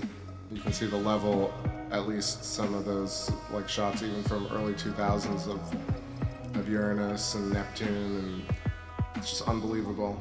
But they don't update it that often. I feel like what I was saying, I feel like they do rent out weeks at a time or days at a time to different groups of scientists to go and do studies on, you know, quasars and stuff to do with, you know, lines of research that are in pop sci right now. However, I still think it's kind of insane that we don't have a single dedicated large scope that just streams every night, like random stuff. I mean, the shots that you can see of Jupiter with a, what is it, the 30-meter scope, and even the meter scopes are unbelievable. If you look at what Damien Peach did, he did up in the French Alps. I think they had a few different sessions, and they had a meter scope and a C14 as well. And they got the most unbelievable shots of Saturn and Jupiter, like crazy stuff for amateur or, you know, citizen science. Yo, appreciate it. Thanks, y'all. What up, Influence? And what's up, American Life Videos? I don't know, George, you're saying like Hubble streams, or Hubble takes like a picture every day?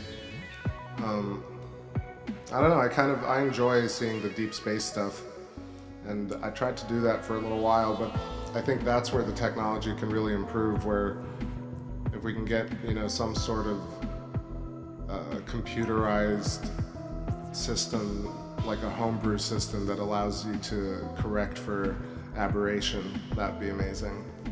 They have these things that are extremely expensive.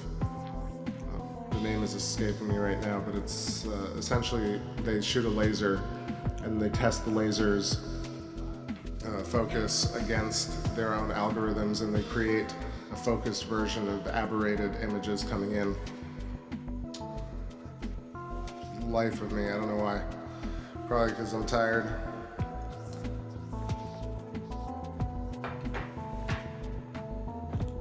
Anyway, so computer algorithms and AI and machine learning can figure out how to correct for a lot of the aberration that we see, and you can actually bring that down to a few $1,000s as a device. Then that could be really interesting, because even the image looking at Saturn right now, if computers were able to correct for the seeing, like we could see a lot more detail. The magnification is not necessarily the problem.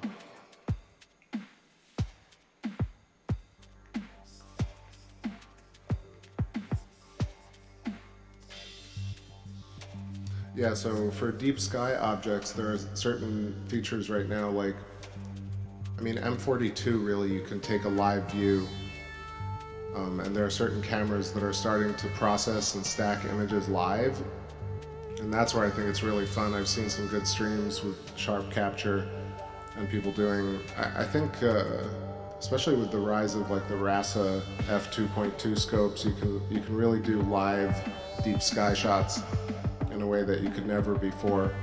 And the better the signal to noise ratio happens on these cameras, you couple that with fast f-stops and larger aperture scopes, and I don't know, I mean, Hubble becomes like real time in a way.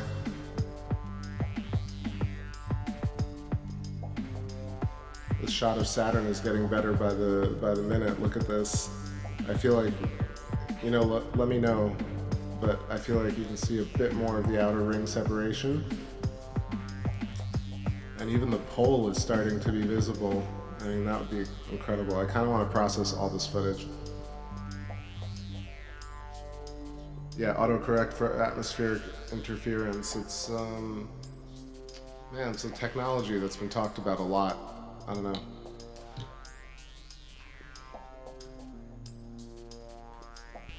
Laser oscilloscope. Dispersion diffuser corrector.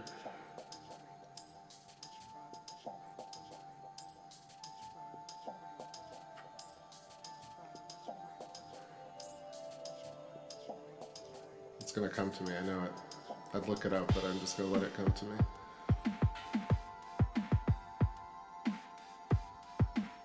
I believe Chris Elliott's been by my stream before.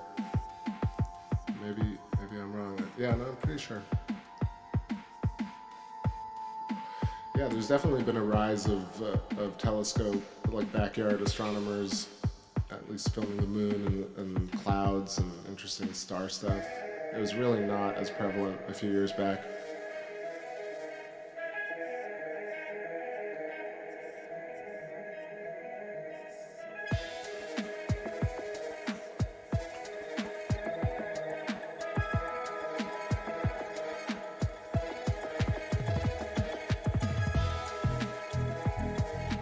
Alright, so that's some pretty good Saturn.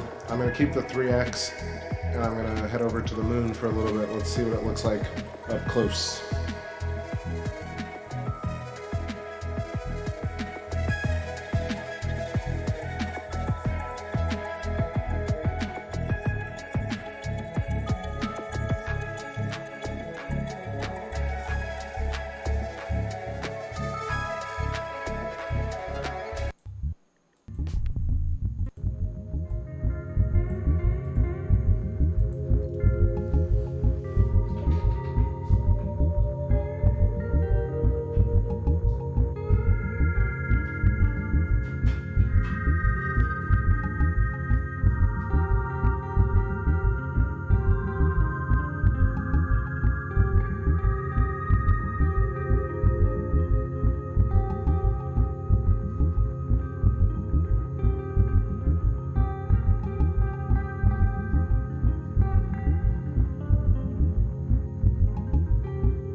close-up Theophilus crater. Just wrestling a little bit with the settings. Let's see if it settles. I think that's the sharpest focus. sharpest focus, sharkest, and then reduce the saturation a little bit so we don't see that blue and yellow fringing.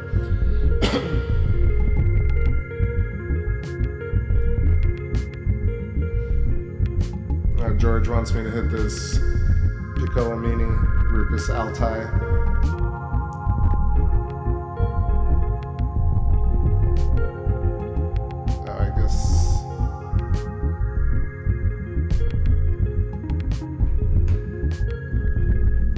Double check where I'm going. Google Maps.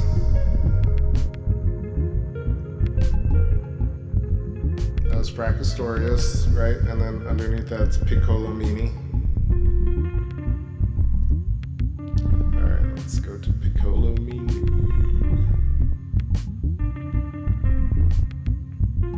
There we go.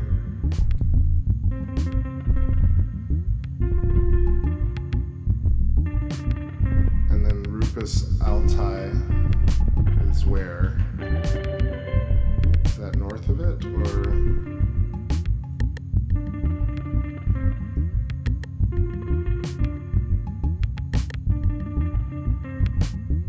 Yeah, I don't know why I'm not seeing that. So Piccolomini, and then to the north of it, Piccolomini M, C, F, J. Right of that, we got Neander. I want to say, let me zoom out one level. It's too close. Oh my god.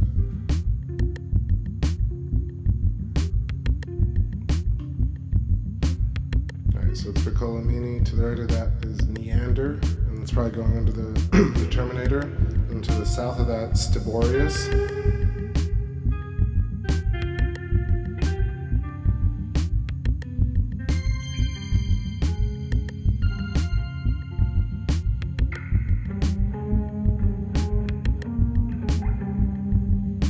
That's a long squiggly line. Okay, I got it. Right, so dead center of the screen, Piccolomini, and then George was talking about Rupus Altai, which is that kind of squiggly mountain range that goes off to the left. Let's keep going south, see what's going on. Look at Jansen Crater, which is an excellent relief. Boom, diving in. Giving me Thanos vibes for some reason. Or some crazy three-eyed alien.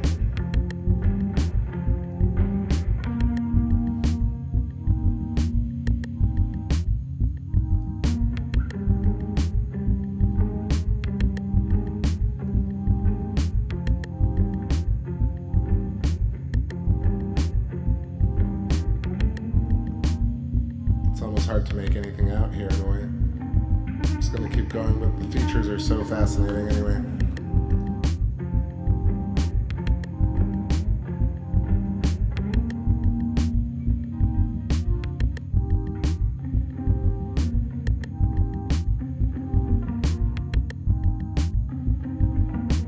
See if we can't make our way to Tycho Crater. Tycho's somewhere north of here.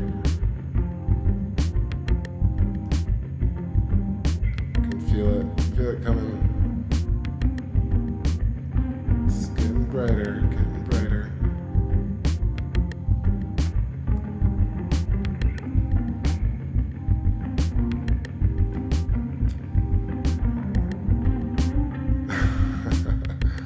I'm cheating. Let's go back.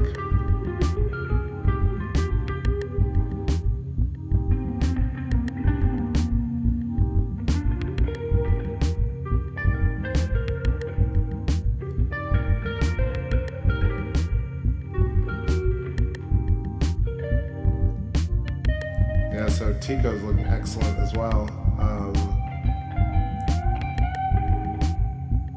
That's a good reference for what 86 kilometers looks like. You can really make out the central peak and that cool shelved feature on the left wall.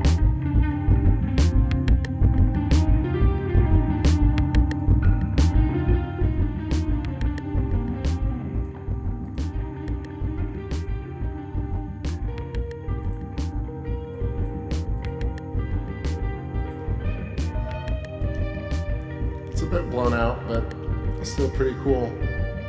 Let's see what other features might look good on the 3.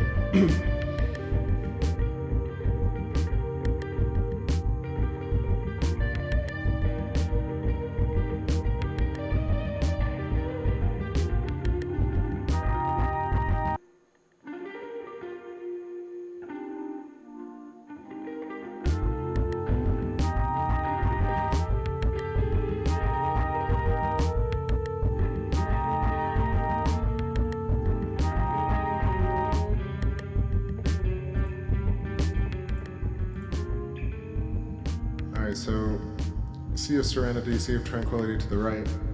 We'll dive in here at Menelaus.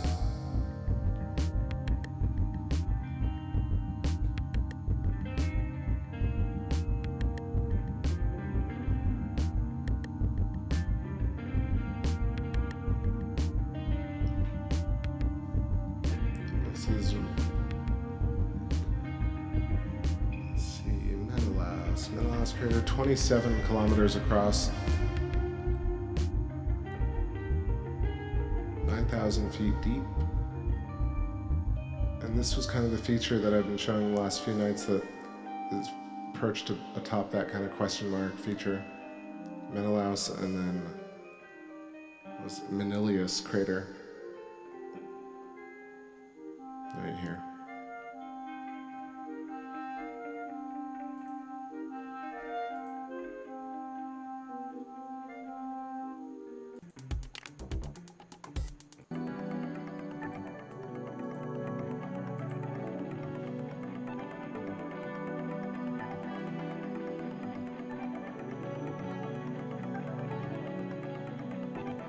Going north, see if Posidonius has anything to yield tonight. I really like Posidonius, has, yeah, some great sinuous rill action going on.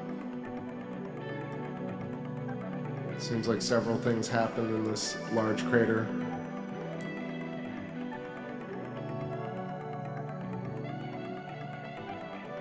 I feel like it's like a sister crater to Gassendi crater on the other side. Or is it Grimaldi? Maybe Grimaldi.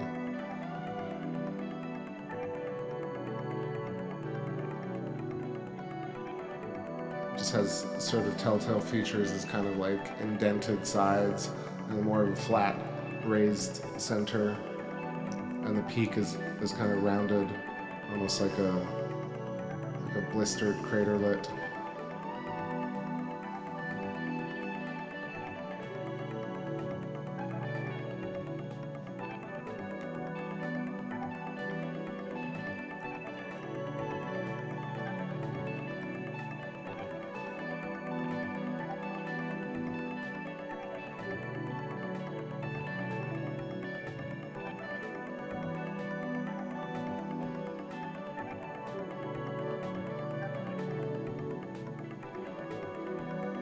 Two craters in the center, Aristoteles and Eudoxus. Let's zoom in at Aristoteles for a second. You got Mitchell on the rim.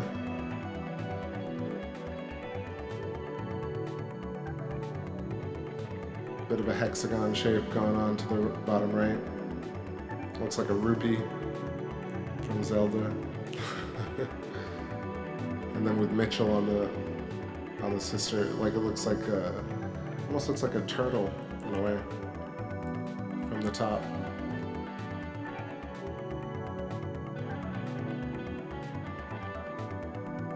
Let's stay with our turtle for a moment.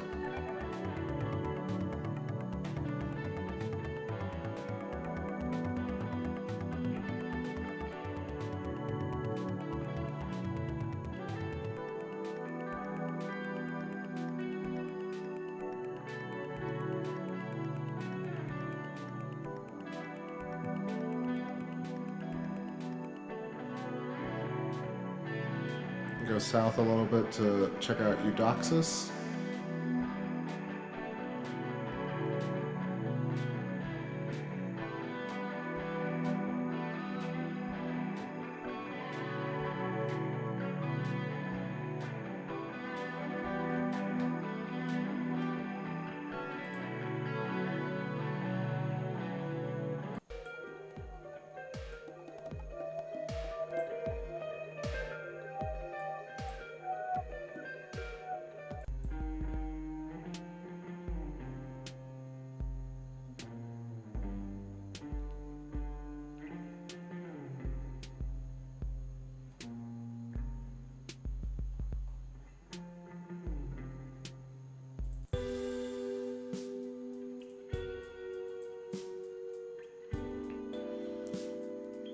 Alright, let's keep moving here.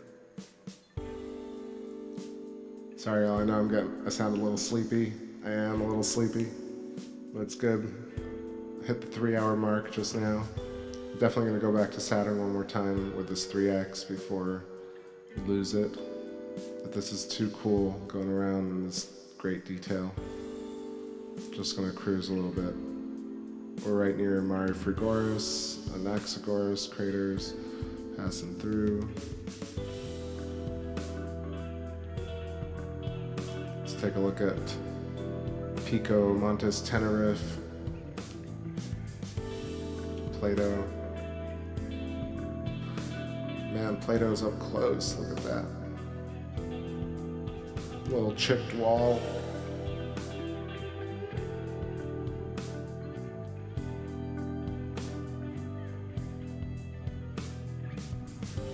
For reference. You know, I think I'm gonna hit the contrast just a bit.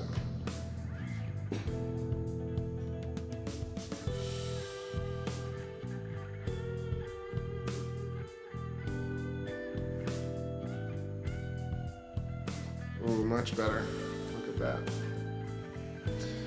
Damn, should have done that a little while ago. Ignore the little smudge marks. We got Plato, and to the right of that, Montes Alpes, actually. And in that, we got this really great feature, which is like carved through the mountain range. That's called the Alpine Valley, or Vallis Alpes.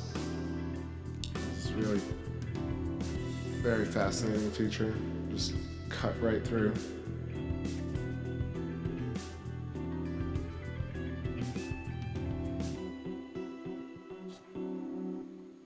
And south of Plato, we got little chicken foot features. Montes Tenerife, Mons Pico, and then to the left of that, Montes Recti, which is looking ever so much like letters, always does, but cool tonight. Looks like, what does it say, caravan? Or what do you guys think of, or is it a bunch of numbers? Is it 444?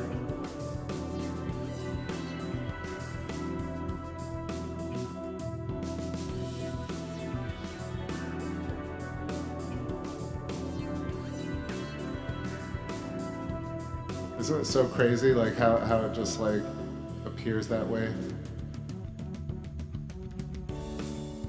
The universe is so crazy, y'all. Cavalier? Caravan? I don't know. Definitely screaming caravan, but because once your mind says one thing, that's it. You're stuck. But I definitely see a couple of 4s at the end of it. Call 444 for a good time on the moon.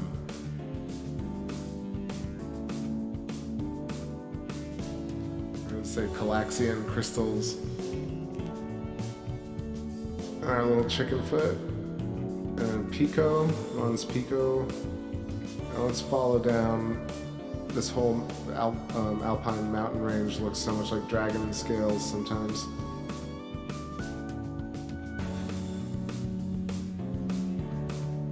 Cassini.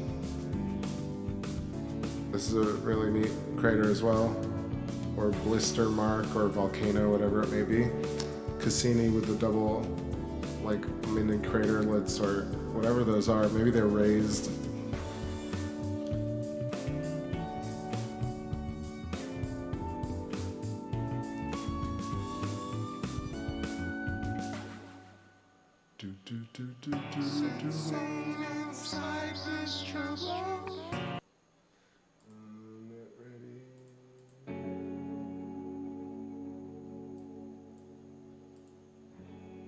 Yeah, Cal 444, right? It's so much fun, but let me hit up Saturn one more time. Let's see if I can do it. If not, we'll do a bit more on the moon, and then I gotta call it, y'all. 2:20. I feel like I haven't even had dinner. I'm gonna make some amazing food at 3 in the morning. Dim sum? Yeah.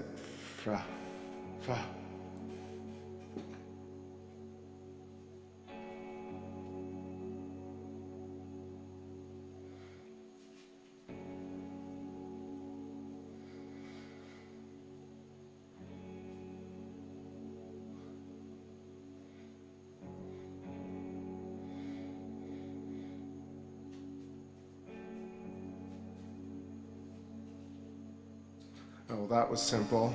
Yeah, so Saturn has raced beyond my view, so we shall continue with the moon. Try and get some more Saturn tomorrow. Let's take a look here what we got with the increased contrast. Let's go back to, let's jump into Theophilus. How about that?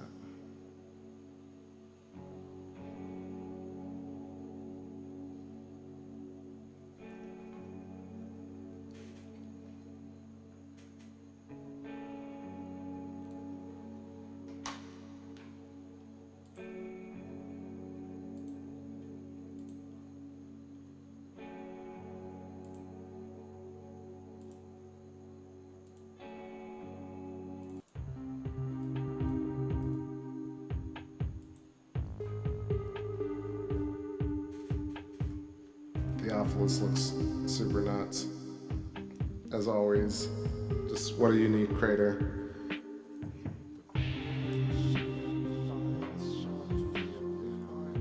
Just gonna sit here for a second, let it kind of come into better focus, but that is amazing.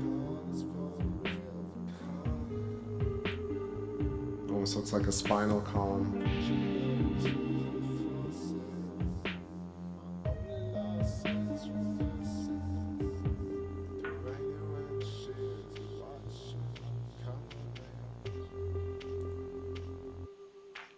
Yeah, I actually think Clavius should be visible. Yeah, it is.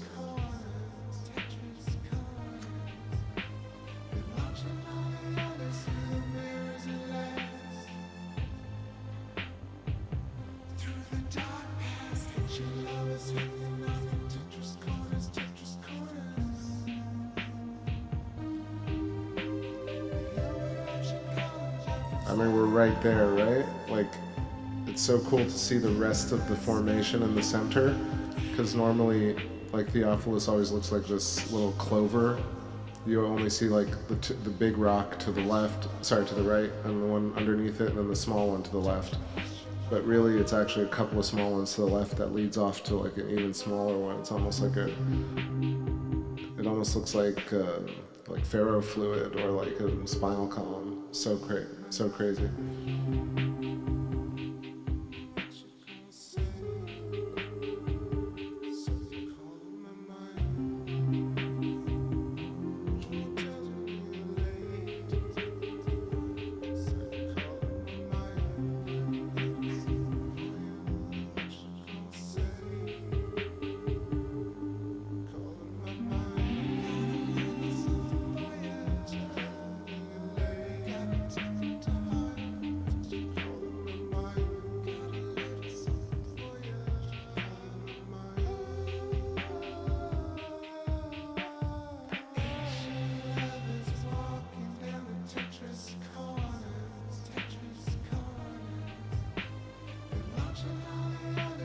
Take a quick peek, see if I can get Clavius real quick.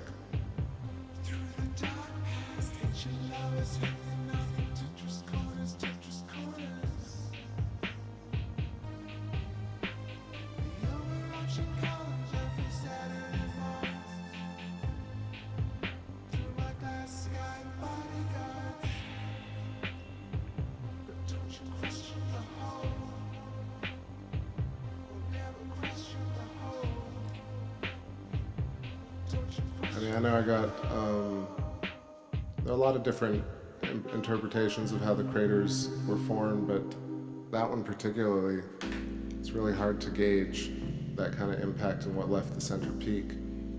So I personally feel like these craters are all carved using electric, or well, not using, but interactions with planetary bodies creating these features. But there are definitely ideas that it's happened with the impact,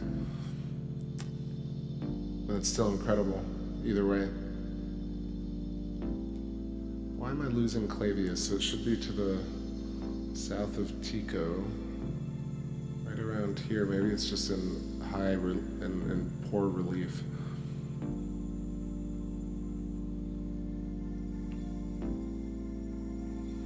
Right? Should be right under Tycho.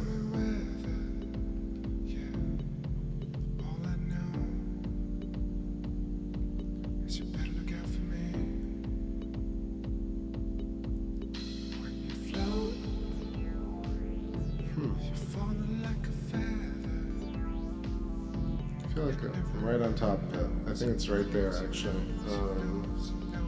Imaginous, yeah, there it is. So crazy, I was looking at it so differently.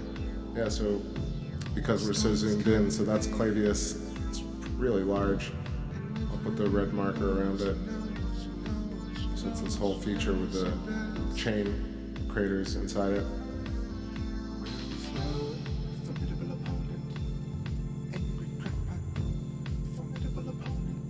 I'll hit up Aristarchus for sure. That whole area, I've been kind of waiting just a little bit as the moon gets higher. But you can see the cool chain of craters inside Clavius base, so you all know. So much glimmering and glinting, plus the wind gusts, so wibbly, so wibbly. And then Tycho crater in a little bit of better contrast.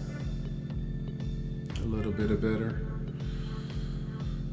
Alright, let's check out the cool golden triangle, the Aristarchus region. But let's not forget my favorite new crater that I learned about because it's so unique that it resides on the edge of this ray. It's called Bully Aldous.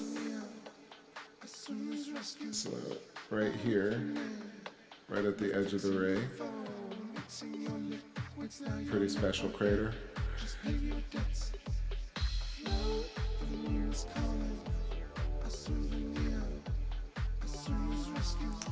Can I use Logic on the Mac, Logic Pro, to record everything with a Focusrite MIDI interface, and the rest is all pretty much live, like bass, guitar, piano, drums are electronic.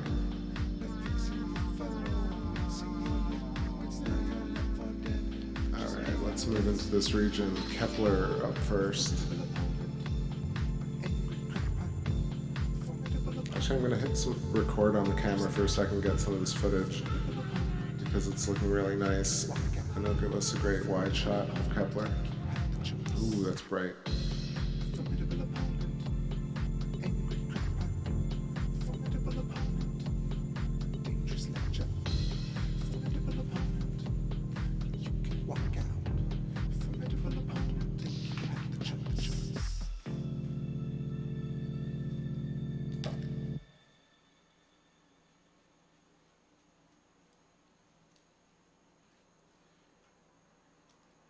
Yep, just a little bit of gunk on the screen, but Kepler looking awesome.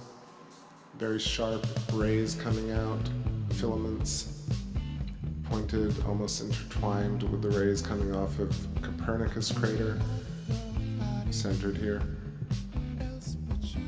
Really glinty, shimmery tonight.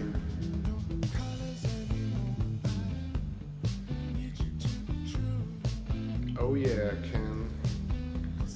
Actually, I'm talking to you guys through Logic right now, so I have the Logic set up with my voice and then the guitar, and I can plug in piano and stuff. So it really makes the whole kind of production value really, like that's what I always wanted to do. Like when I first started, before I streamed, I checked this whole thing first, and I felt like, yeah, like if I could really play some dope music and make sure everything sounded killer, then it would elevate the show.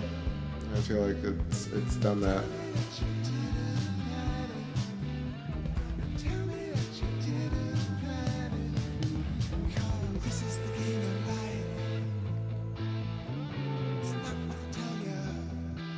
Let's see this little crater at the tip of the Apennine mountain range, Eratosthenes. A little triangular formation in it.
I swear, like, the 3x is almost too much in certain circumstances.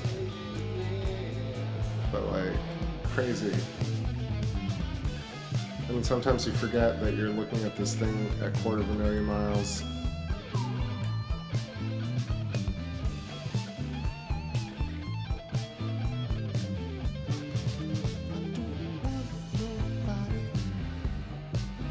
I don't know, the song I wrote today is a little bit uplifting and rock and roll, so that's a bit who-like. And I can play it again. It's called The Cactus Dance. New track and zoomage to moon. Let's get funky, y'all.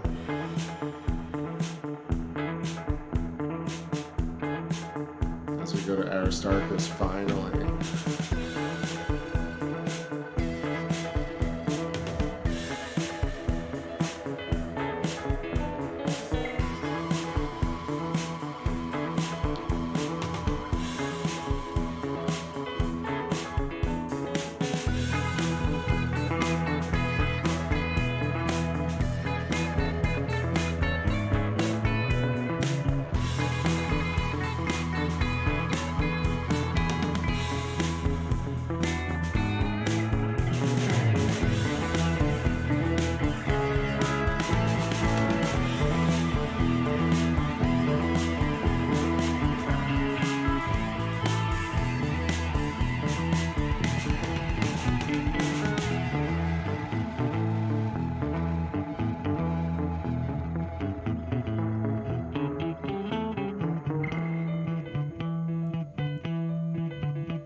hint, a touch of Towns.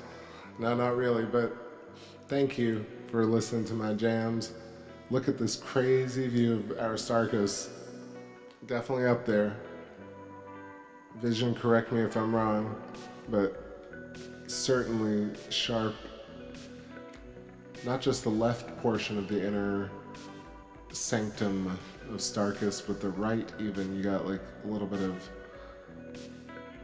like separation. It's bright, but it's also clear. Herodotus to the left. You can kind of see the connection between the two, and then Aristarchus Plateau. Schroeder's Valley, not such good relief tonight, but Aristarchus Crater looking amazing.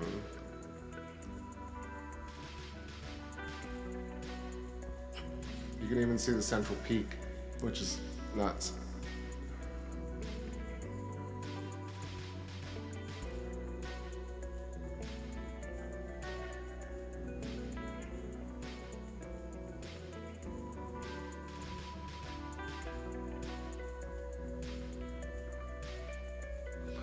Let me know in the chat what you think of Aristarchus. I hope there are 25 people on. Give me some thoughts on this insane, like what should be talked about much more when referencing the moon.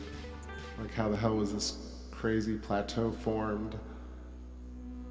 How was this long, like 300 kilometer long sperm looking, like sinuous rill or whatever they want to call it, lava tube or electrical trail from a blast?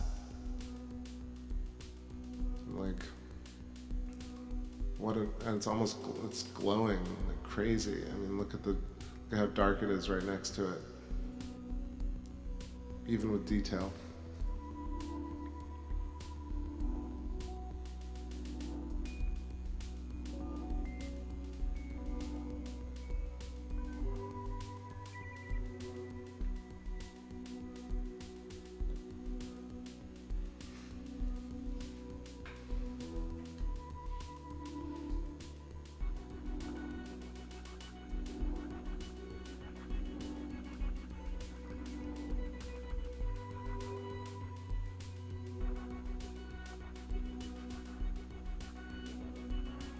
Damn, look at that. This is processable for sure. Got a nice stack.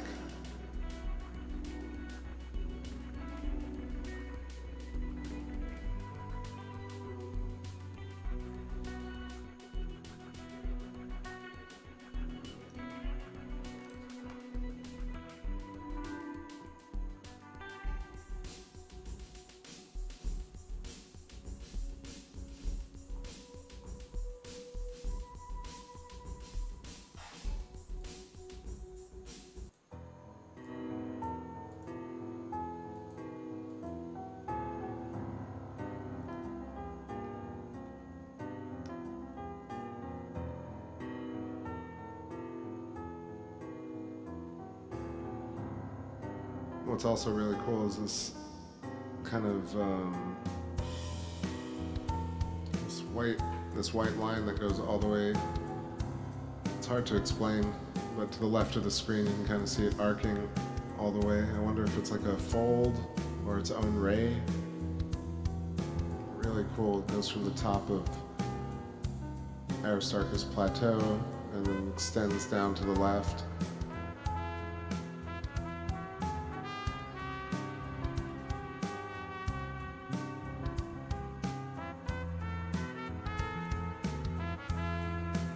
Check that region. That's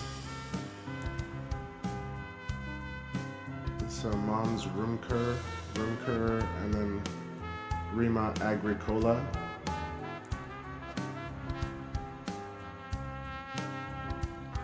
And then there's kind of like bright white feature that's just on that line. That's what I'm looking for. That is Lichtenberg.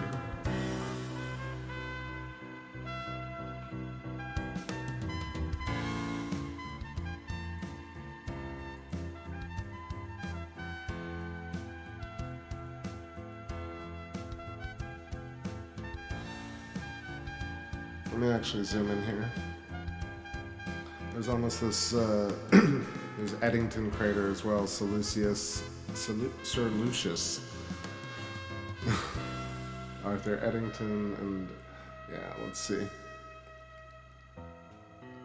No, I have it on record.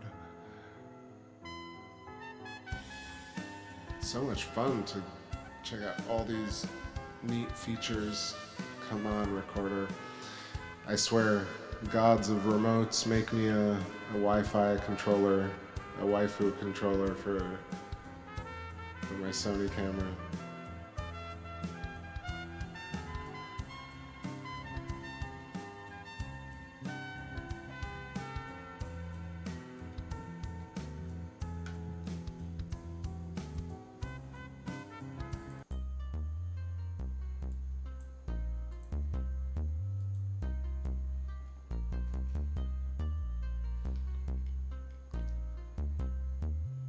Ken says, can I do an inverted Aristarchus? That's interesting. Let me see, can I do that?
There we go.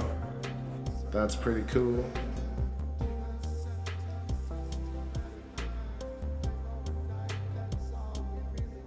It's like the mycelium network under the regolith. Electric networks, neurons coming out. Look at that, looks like a synapse.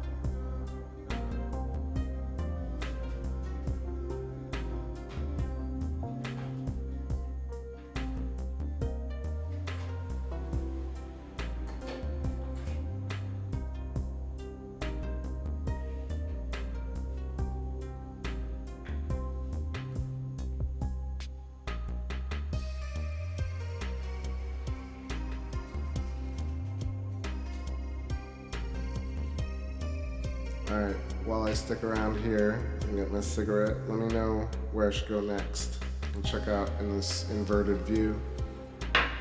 Oh, chill out, ashtray.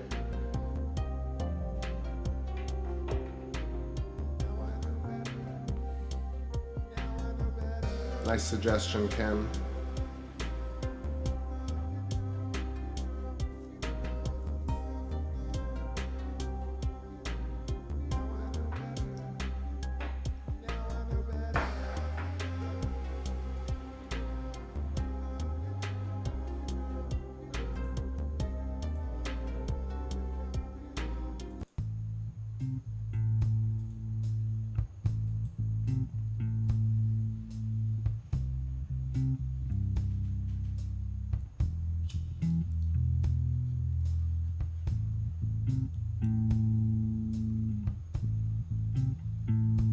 George, but I also feel like if you had a huge lightning bolt zap that black spot, that it would create a similar type of branching pattern that emanated from that center.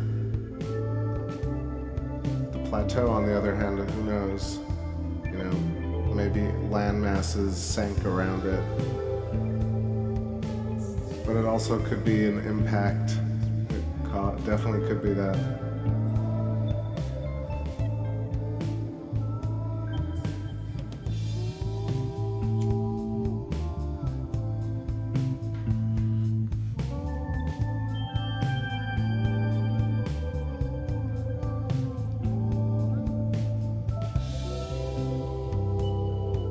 It's such a cool experience. It's like being underwater. Copernicus.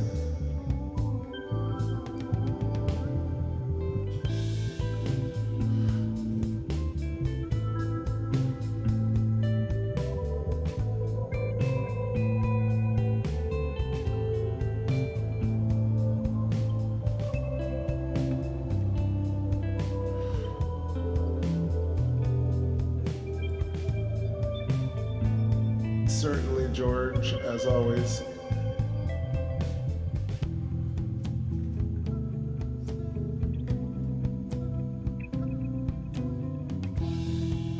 Kepler crater. Amazing. The rays look so cool.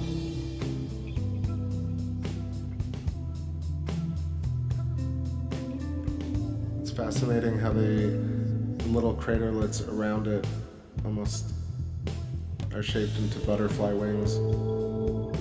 This was the first thing that came to mind. If you follow the tiny little dotted dark craters,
over at Theophilus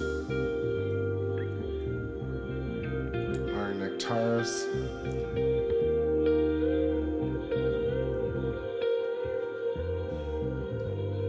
Fracastorius in the south. I think I could probably get it a little more contrasty. Oh, it's so interesting, it's the opposite.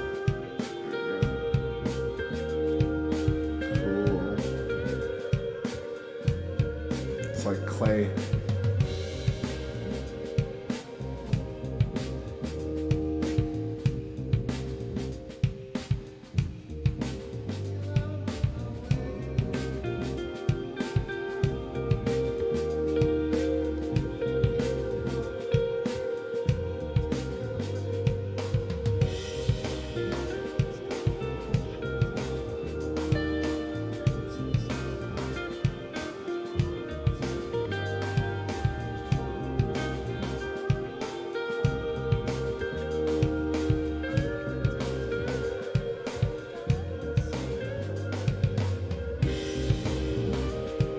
Nice, Mike Stark.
Alright, y'all. I think it's time for me to hit the sack. I'm getting real tired over here. Appreciate all the friendly chat and all the kind words. I hope you all have an excellent Friday tomorrow. Oh no, actually Thursday. But yeah, maybe I'll see y'all tomorrow night for some Jupiter, some Saturn. Have a great day. Be good, everybody. Peace.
Cosmic Surfer, my man. Just about to close it out. Peace, everybody. It's a cool little shot, zoomed out all the way. Saying goodnight to our moon. Almost looks like a video game map. Moonsteros.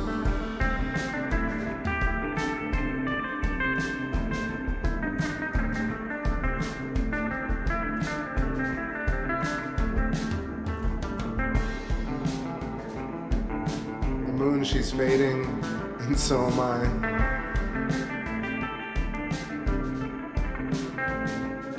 Thanks again, everybody. It was a lot of fun.